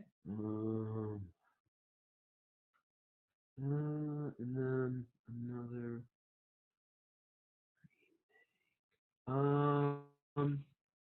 Luke Cage and Iron Fist you should remake. Yeah. Yeah.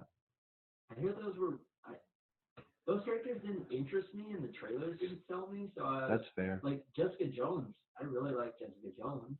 Sure. So yeah. I feel like she's like a classic like anti-hero though. Like especially like there's so little I feel like for you to base her character on in comics. Like she has a one really good run and then a lot of supporting character appearances where she's a completely different person. And I feel like it was very easy for them to be like, you can kind of play this however you want. Like she's a drunk, she's kind of a dick. Go nuts, you know. But it'd be cool.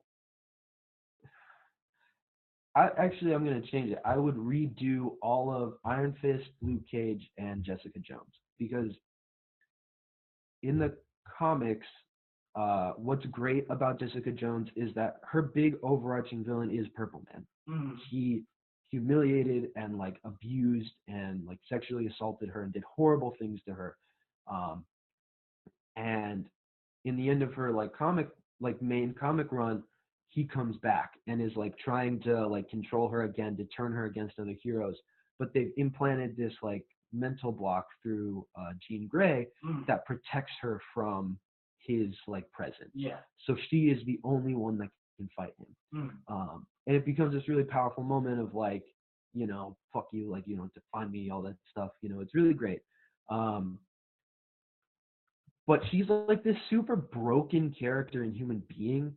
And like the best part about her series is that like she is a detective and like through the course of it, she discovers all this weird stuff about like superheroes, about like small towns being like racist and like sexist against like one person in their town because they think she's a mutant and stuff like there's all that stuff you could play with. So you build that in, and then you have Luke Cage is her love interest. Like they're perfect together because he's this super optimistic person, she isn't, and like they balance each other super well. And you have him as a background character in her story, and then like they get together at the end, and you discover his story, like what has he been doing while she's been doing her thing, and he has been like just going around the neighborhood, like being a hero while he can, you know. And he meets like Iron Fist, who is a fucking goofy like weirdo that doesn't like he means well, but like he's super rich and jaded from like being rich, and not great at being like a street level hero. And you have them team up and they do like their street level like heroes for hire thing because that's where they're best. Like neither of them really have like concrete like these are their villains. I mean Iron Fist kind of does, and Luke Cage has a couple, but like they're better when they're just street level. Like we're beating the crap out of people.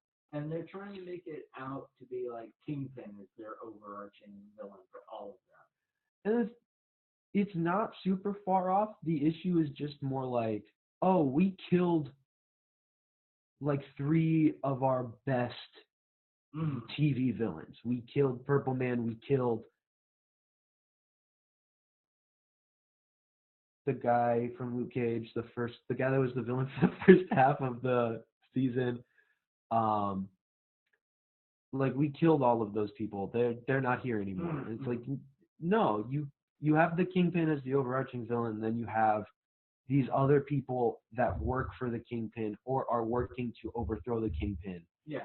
And so like you have this weird duality where like the villains and the heroes are kind of working for the same thing, but the heroes can't really let the villains like go. So you have like the like I don't know, moral dilemma of like, well, do we help them or do we like who's the lesser evil here? Yeah. But yeah, I would remake that because they had a huge missed opportunity to like make them friends.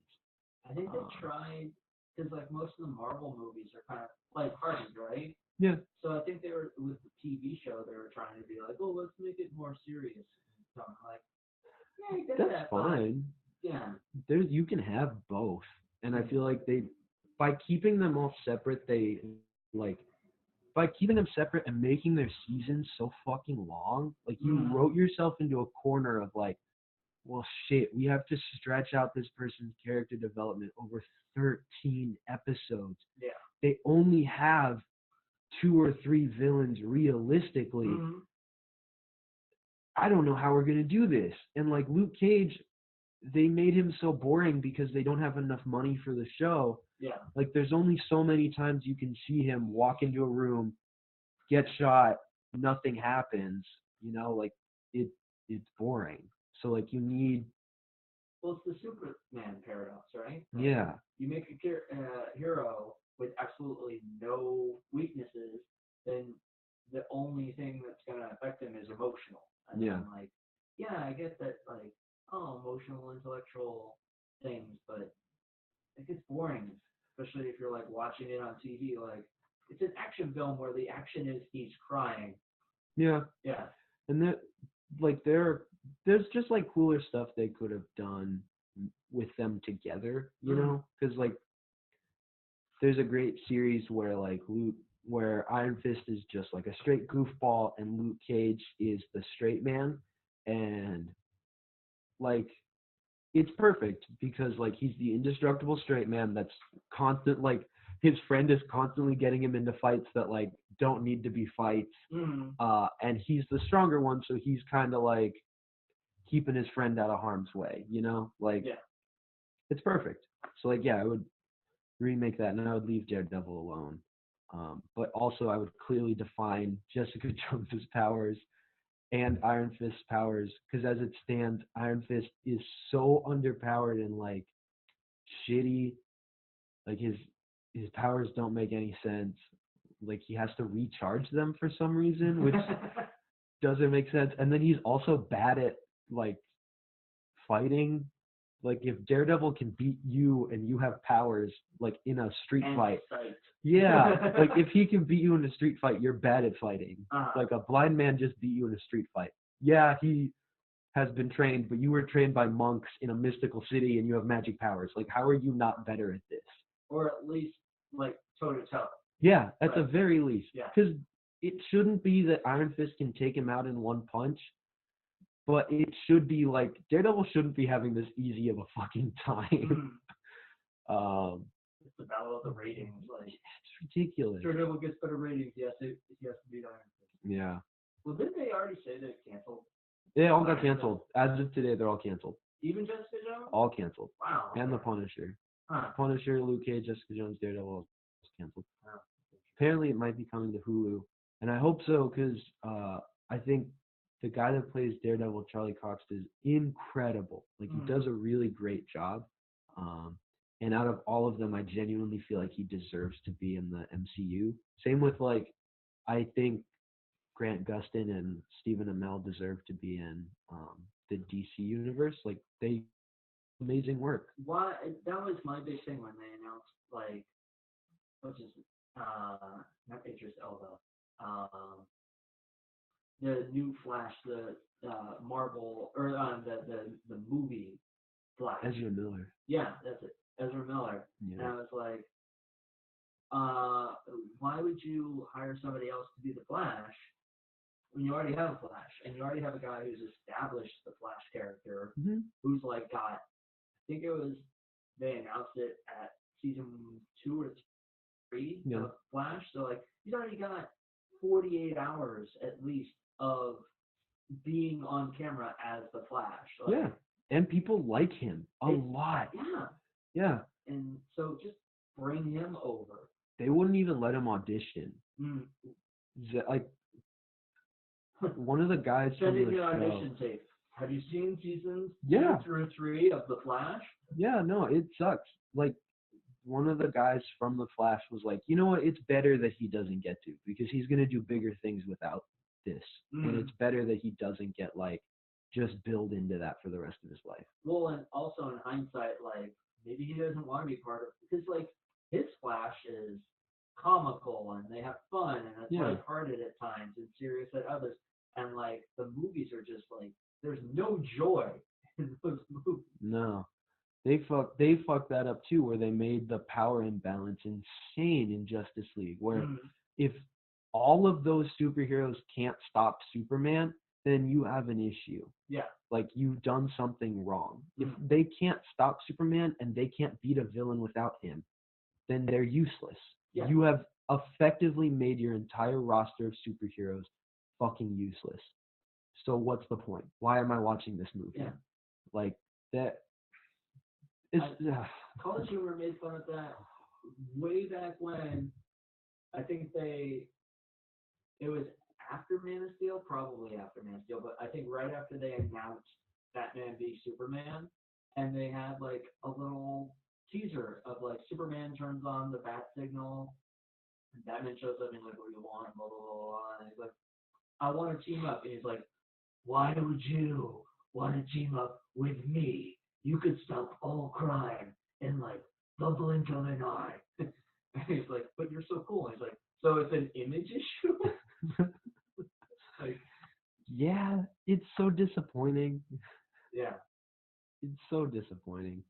I was so excited when those movies were gonna come out, and they ended up like just killing all of my expectations. Well, ironically, that's my reboot. My first one would be Batman versus Superman. Nice. Like the movies, spoiler alerts for anybody who hasn't seen a movie that's been out for like 3 years now. Like, there's no part of that movie that makes sense.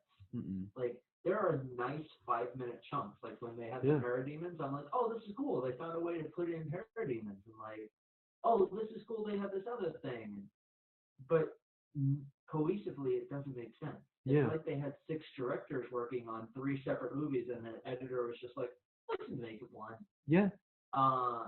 But the comic that it's based off of, Frank Miller's Dark Knight Returns, that's my favorite comic. And Really? Yeah. Interesting. Do you not like it? No, I don't like Frank Miller at all. I don't like him. I don't really like Alan Moore either. I think they're like crotchety old men that are like, you're dumb for liking this, and like, But I like it. yeah, like it's fun. I just, no, it's not for me. The Dark Knight Returns, like, legitimately had a good reason for why Superman would start fighting Batman. Like, it made sense for their characters to fight. Yeah. And legitimately had a good reason for why, like, Batman stops fighting him. It wasn't just like, Martha. Like, yeah, that was dumb. Yeah, and so they had, I don't know why they had to adapt it. They could have literally just taken those characters and put them in, like, and it could have really helped them to write themselves out of a hole, because it doesn't have to take place right after Man of Steel. It could take place several years in the future and have Ben Affleck kind of aged up like Logan, and then they could have referenced things and then spent the next 10 to 5 years going back and making the story in between the two. Yeah. that is just a bad movie objectively. Like It is. I think the best scene in that movie is when Batman is in the warehouse just taking out a room full of guys. But never before is it so apparent that Batman has murdered at least 4 people. Oh my, he throws a car on top of another car. One of them, he straight up like he like slams a guy into like a crate, and it's like you broke his spine. If his neck isn't broken, he's paralyzed for the rest of his life. You have objectively like not taught him a lesson. You have made his life worse. You have made the lives of him and the people around him worse forever. And they're just hired guns. They're not bad guys. Yeah. They're just guys told like, hey, you have to watch this woman. Like, yeah. In the '89 Batman, you could like say Keaton probably killed at least a dozen guys. Like you don't see it, but like he throws a couple like when he's walking up the bell tower, he throws a couple guys off the edge. Like those guys are dead. There's no fucking way they lived. They're dead.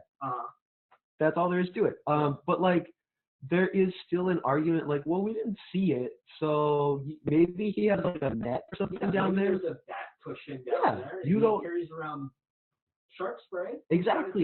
You don't know. Because, like, you didn't see it. But you see Batman murder people. Like, just straight up, you're dead. Yeah. Or paralyzed.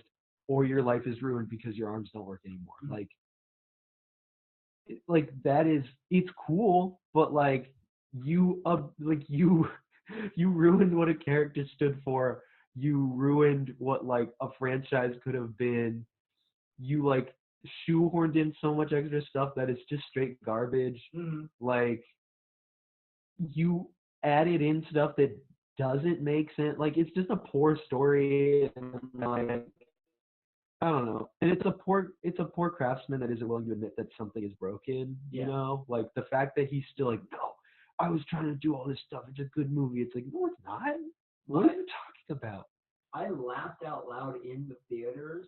And not intentionally, or like they tried to make it funny, but I wasn't laughing for the same reason that they tried to make it funny. The scene where he saves Superman's mom, and he's like, "I'm friends with your son," and she's like, "I know, the cape gave it away." I'm like, "Oh no!" I started laughing at "I'm friends with your son" because I was like, "No, you just beat the living fuck out of her son.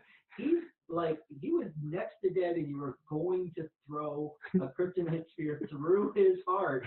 And the only thing that saved his life was the fact that both your grandparents decided to name their child Martha. It was just a coincidence, more than anything else. So really, lady, what you should be thankful is that your mom and dad named you Martha. Yeah. Your son would be dead, and so would you. And I wouldn't care. Either way. He would think the world's better for it. Yeah. Like, I stopped an alien. Yeah. Bad movie. Did you stop the woman from getting fried? No. What was her name? Martha Plum.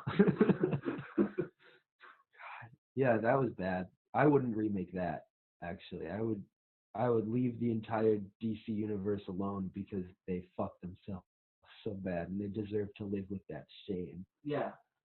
And like, that's the thing is, the Marvel's got the movies. They've been doing those for like 10 years.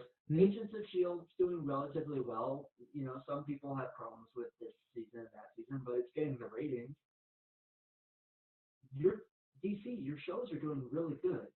Arrow launched Flash, and the Flash launched Superwoman, and now you've got Black Lightning and Catwoman on the way. Catwoman. Or no, Batwoman. Sorry. Batwoman. Yeah. And then was there another one they're working on too? DC's Legends of Tomorrow. Yeah. And so like that one's good. I like that one. It's good. I can't follow the storyline worth a damn because the time travel is always like, we're going back to stop Hitler before he murdered a T-Rex. Like, yeah, I just like the character. I think the characters are really like interesting. Yeah, they write the character relationships really well. Yeah, they do. But like DC, be happy with it. Like, put more money into that if you want. That's what I've been saying. Like those guys, the budget, like. I think it was on Fat Man on Batman. They talked to one of the guys that worked on The Flash. And they talk about the King Shark or Shark Guy episode or whatever. And how they had to blow nearly their entire CGI budget on that one episode. Mm-hmm. But that one episode looks incredible, and you can tell that the money went into it. Yeah. It's so frustrating to watch that show and like the big season finales where it's the Flash running into a vortex, but you can see that like it's shitty like CGI. Oh, yeah. And it's so bad that it's painful to look at. But you appreciate the hell out of the fact that not only are they trying, like they're really trying, they really care, because they don't have to do that. Yeah. They don't like. I've always thought like DC, Marvel has you beat on movies. You're too late. You waited so long, you fucked yourselves. But invest in TV, invest in your animated movies, because people used to love your animated movies, and the last dozen you've put out are garbage. Which ones?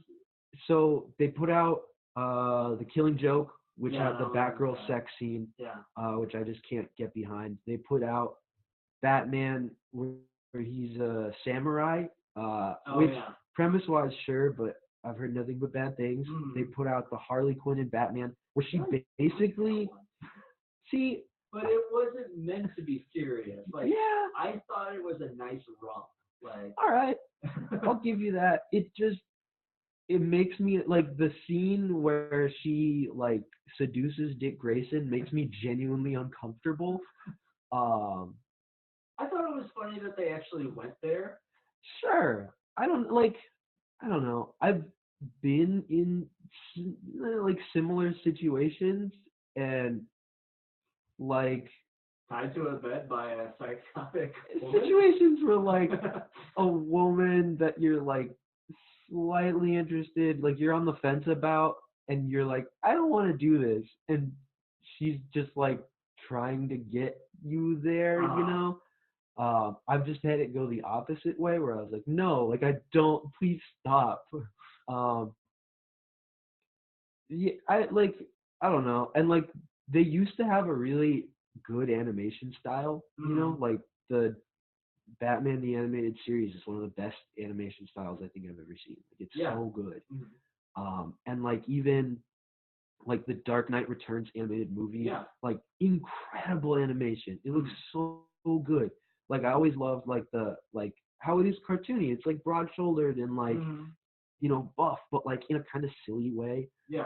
And like now unobtainable, but like you believe that it's unobtainable. It's not like looking at Arnold Schwarzenegger going like, I could do that. Yeah. Like it's just that next level where you're like, I can't do that. And that's okay. But it's like cartoony and it's like, oh, this is fun. Like it's cool. But then they with the Flashpoint paradox, they went for like this weird kind of like anime-ish, like too buff style. Cyborg with like Jack, like how does Cyborg work out? But yet he still has his like arms. One Wonder Woman looks like insane. Like she's straight. Like not that there's anything wrong with a woman that wants to like be that buff, but like I've never seen a comic where Wonder Woman had looked like that up until this point. Yeah, I personally had. Doesn't mean it doesn't exist, but I had never fucking seen that. I was like, she looks insane.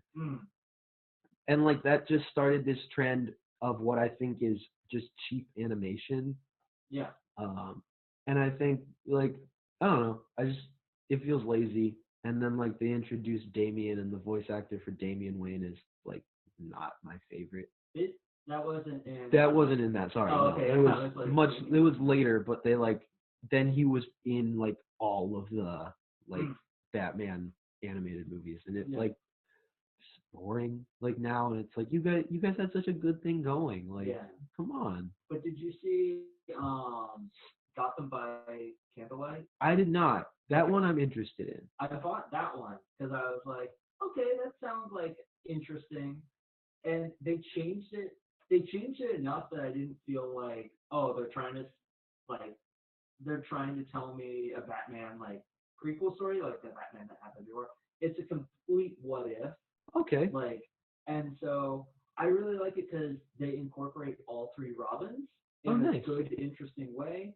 The bad guy at the end was legitimately like, I was shocked by it. I was like, oh, I never would have guessed it was that person. Nice. Okay. So, yeah. I might give that a shot. That sounds good. It was legitimately like a fun little story. it would be fun to see them adapt all of their Elseworlds. They have Yeah. really fun Elseworlds, and you could just do like, hey, here's it's $10. It's a collection of 3 like that were really short Elseworlds. We just kind of tossed them together. Enjoy. You know, like I'd love to see that. That's fun. Yeah. You know? I'd love to see just like if the movie everybody knows Batman's origin story. Yeah. Everybody like knows Superman's origin story at this point. If you don't, you can easily Wikipedia that shit real Yeah, quick. absolutely. Like, oh, okay. Like just show me stuff that I haven't seen before. Yeah. Like Kevin Smith had a good argument of like Batman v Superman. What if they just ditched this whole Clark and everything, and they just did Flashpoint Paradox? Yeah. Because everybody would be like, this is a legit story that I've never thought about. Like, he runs back in time, saves his mom, and it changes everything else. Here's a Batman who's not afraid to use guns and kill people, like, who's an alcoholic. Like, yeah, show me that completely changed world that isn't something I've seen before. Yeah, well, and then it resets your universe, too. So, like, because Ben Affleck's leaving, you can easily just recast him. If Henry Cavill wants out, like, okay, hey, cool, no harm done. We're gonna recast you for the sake of this movie. You know, like, it opens you up to so much, and it's frustrating too, because like you're right, those are the 2 origins that I feel like everyone knows. Everyone knows Batman. Most people know Superman. Yeah. Like, it was a bummer when Marvel was like, we're not doing origins anymore, and it's like, cool, but I would love to see Tom Holland's Spider-Man origin. Like, I mean, they kind of showed it. Kind of. Like that was the thing, they talked about it. He was just like, so how'd you get these powers? It's like, I was bit by a spider. I'm like, okay, cool. Yeah. I don't know why he was from Boston. Yeah. I was bit by a spider.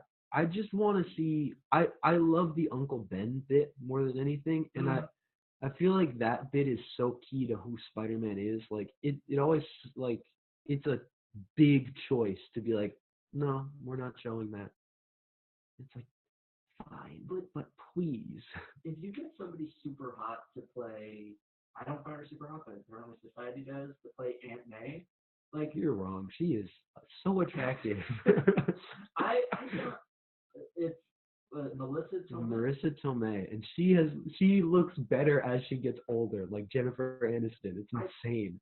Okay, we'll agree to disagree on both of those, but I thought she was really hot in My Cousin Vinny, but that was like so long ago. 25 years ago. But if you got her as Aunt May, like Ryan Gosling hasn't been in the Marvel movies yet, like you can do a flashback and literally it's Ryan Gosling as Uncle Ben. Why not? Like, come on, Slugger, let's get in the car, and then you can just like have like fade to black. You hear like gunshots and screeching tires, and all the fans will be like, "Oh, that must have been how exactly when he got shot." Like, that'd be great. Yeah, I would love that, because I mean, the last one we got was Andrew Garfield, and they fucked it up. They didn't get the line. They didn't get the most important line right.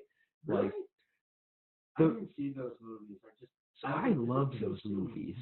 I loved them. I feel like we had just said like, oh, thank God, Spider-Man 3, we're past that shit. And they're like, we're rebooting Spider-Man. I was like, it happened 10 minutes ago, bro. Yeah. I'm back from the theater and you're rebooting it? I liked it. But they, like, the big line is with great power, great responsibility. Yeah. And they messed it up. They got to the, like, gist of what it was saying, but it was a completely different, like, much longer line. Stanley's like, I don't sign off on this. Yeah. It was something along the lines of, if you have like power, you have to use it for like the greater like good or something. Like what would your father say about that? And it's like, what are you talking about? Well, did it also have like an underground subway and like his dad made it so only his bloodline could? They were like spies and shit. Yeah. It's crazy. I think that was. Didn't they do that in the animated series? That Aunt May had been like part of a secret program that had like superpowers and something, and Uncle Ben the same thing. Like, I don't know. I never watched I've heard good things, but I've never watched the animated series. It's just like touristy things. when you're a kid, you're like, this is awesome, and then you go back and watch it, and you're like, what was I thinking? Like I did that with Batman the Animated Series. I went back and they had it on Amazon Prime for like a minute. I don't think it's on there anymore because now DC has their own streaming service. Oh yeah. And so I like went back and watched like the first 2 or 3 episodes, and I was like, okay, like if I was 10, this would be legit amazing. But now, not so much. Like it's a little too campy. Yeah. Yeah. I get that. That's fair. One of the things I learned about, you were talking about the art style of Batman Mhm. the animated series, is cartoons at that time were drawn on white paper, Mhm. and that was the first one that was drawn on black paper. So that's why it has that gritty edge, is because they're just like, ooh, we can't fill in everything. So, Yeah. yeah. I like that art style a lot. Yeah. I think it works super well. And like he sticks to the shadows, so it makes Yeah, sense. it does. And that was my thing about was it the last Christopher Nolan Batman? Hmm. Like the daytime scene. This is the first time he was like in costume during the day. Yeah, it's weird. And yeah, it just like it literally took me out of the movie. Like It's not in the, off-putting. yeah, I was like it just feels weird, and like I feel like he at that point he should have just ripped off his helmet. Like, Yeah. that would have been cool if he was like, I'm not hiding anymore. Like, Well, at that point, didn't Bane know who he was? So like, just go for it. And It doesn't matter. And the cops, like, I mean, he planned to die, right? Yeah. Like, so They don't. I mean, no one's gonna really care. At that point, it's just on all out war. Like, it doesn't matter if you lose your helmet. You're not gonna stop your whole team in the tracks, and they're gonna be like, "Oh my God, it's Bruce Wayne!" That would have been funny though. Like you see him like whip off his helmet, and he goes like running past the 2 cops, and they're just like, "Get Commissioner like, Gordon's just like, "Wait, what?" That makes sense. Like, all of a sudden they're like, "Oh, the richest guy in the town is the one that can afford all these toys." Like his mailman's like, I've known for years. Had to deliver all those cowls. Amazon Prime guys.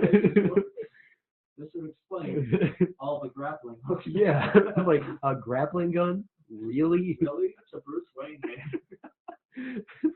6 dozen batarangs? Yeah. Okay. Well, like, I had this theory years ago that, like, Commissioner Gordon should have figured out who Batman was based off his response time to each crime, like, around Gotham, and be like, interesting. Oh, it takes 15 minutes. He, like, showed up 15 minutes to this one and 15 minutes to, like, what's in between, like. Sure. And they did that in Arrow. Like, one of the villains figured out that his flare had to be inside the nightclub because of his response time to each of the crimes around the nightclub. Like, she was just like, interesting. That's cool. Webbed it out and was like, oh, it has to be within this, like, thing. Oh, there's a nightclub right there.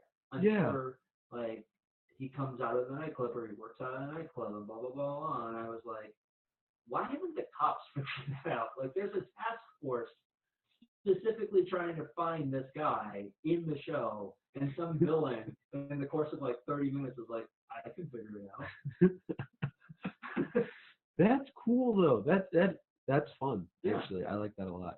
It's like how there was a comic where Ra's al Ghul figured out Batman was Bruce Wayne because he bought a candy bar.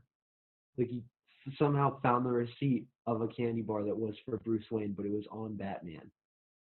So that's how he used the Bat Visa card? I guess, but that's how he figured it out. That's insane. One receipt. He's just like, yeah, you're Bruce Wayne. I mean, like, didn't one of the Robins in the comic book figure out that Batman, or that Bruce Wayne was Batman? Like,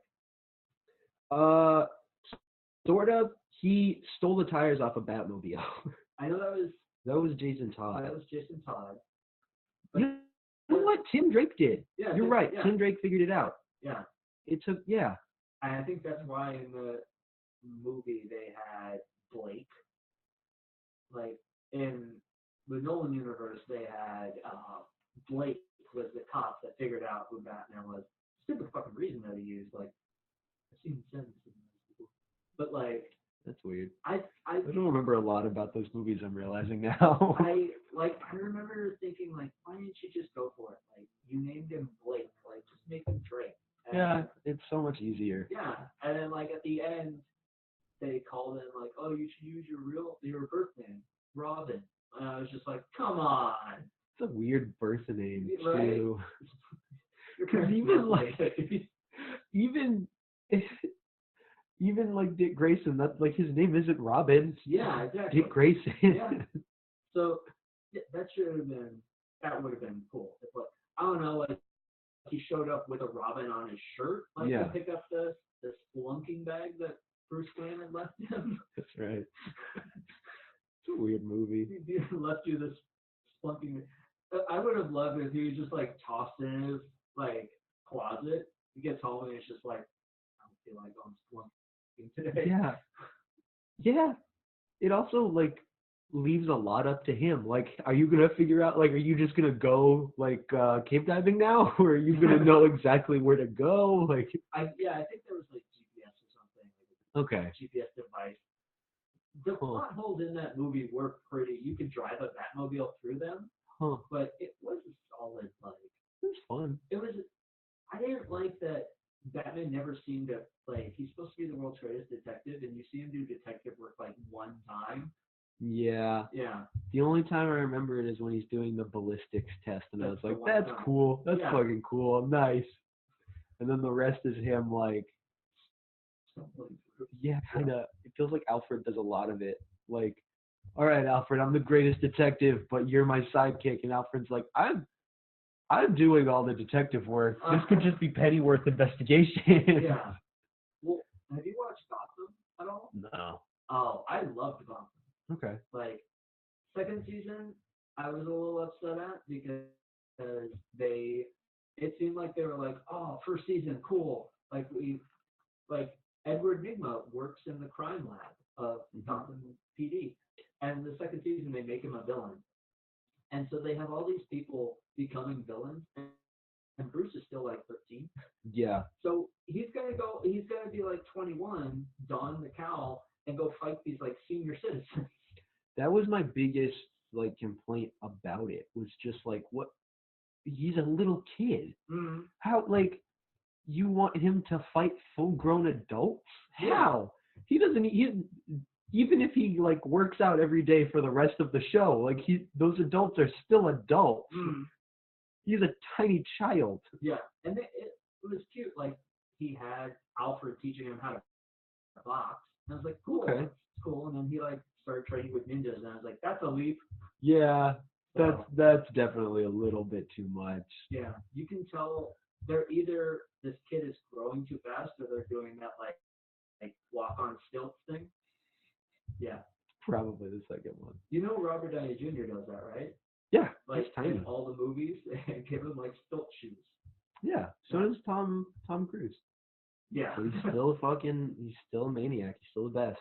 I liked him in Jack Reacher. I haven't seen Jack Reacher, but I love him in all of the Mission Impossible movies. Those movies get, at least for me, hard to follow. Like, Yeah. they name drop a lot, and then they'll be like, oh, it's actually this guy that we already talked to. Mm-hmm. Yeah. Yeah, no, I don't follow it for that. Mostly I follow it because, like, Tom Cruise did a bunch of crazy shit in this movie that he should be dead. Yeah. Like, he actually climbed on that hotel in Dubai. Yeah, which is insane. But then again, like, if I'm rich and famous and this opportunity presents itself, like, either what a way to go out, like celebrity guys climbing world's tallest building, or like I go on a TV show and be like, yeah, I actually got to climb that. Like, yeah, but what a way to fucking go, man. What a, like, falling 7 off. minutes of falling. Yeah.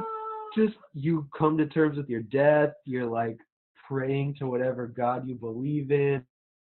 And you still probably have 30 seconds of like, man, when am I going to hit the ground? All right, I'm ready for this, actually. Yeah. I'm ready to die. Can we speed it up? What can I do? Man, last word as he fell to the ground. Finally. Well, at that point, they might have been able to like get a thing out there for you. Like, you came to terms with it, but like, no. Man, hoping for death. Falls from hotel in Dubai. In the hospital with minor injuries. Quoted with saying, just why didn't you let me? Yeah. Now I've got nothing to live for. I saw an article. It was just like a picture of an article. And it's like, woman committing suicide talks negotiator into jumping with her. It had like the Skyrim like speech 100. Damn. I was like, I really want to know like if that article, the negotiator was like, yeah, let's jump. They already set up something, or if she legitimately was like, the negotiator was like, there's so much to live for, and she was like, no, there isn't. 10 minutes later, he's like, you're right. That's depressing. That is depressing, but also like she should be a negotiator. Yeah, she should have. Yeah, She would have found her real calling. he's like, well, my job, and I'll just jump. She's like, no, don't. Just back and forth convincing both of Who's them on the ledge fence. now? Yeah, this has been fun, man. Yeah, dude. Yeah. Yeah. So when are you gonna do your next podcast? Good question. I was supposed to do one today, but I rescheduled it because I just wasn't feeling it. There will be a new one March 1st for sure. Okay. I have a couple pre-recorded that'll get posted up, and then I don't know. It's either going to be a monthly thing or just whenever I feel like it. But yeah, March 1st, there'll be a new one. I have to change the name of my YouTube channel, I think. I've gone through a couple dozen names for like what my stuff is because I can't just like every couple months I'm like, this is an objectively better name. So right now it's between, my podcast is called The No End Show. And the gimmick was like, this is my talk show. Like I have games, I have interviews, I have pop culture, like news and stuff, and like talks about like movies and whatnot. Or it'll just be my my Mopey Mac, because that's kind of what I'm leaning towards, like just branding everything as. It's just gonna be like sad on all your shows. Like, It's a nickname that's stuck, unfortunately. It's just easier to use. But it'll probably be under Mopey Mac, and the show is still The No End Show. You can find it on SoundCloud. I have a really fun interview with comedian Sean Jordan from All Fantasy Everything. So if you like skateboarding and comedy, check that out because we talk about both for a solid hour. I got you. Yeah. This has been fun, man. Yeah. Hopefully you got something good out of this. No, it was. You were a good guest, and like we talked about having bad guests before, and being like, I have to pry everything out. Yeah. No, I'm here to support you, man. I know how hard this is. Yeah, and you're the first to use that microphone, so like, see. Oh, I hope that comes out good. It will. Okay. All right.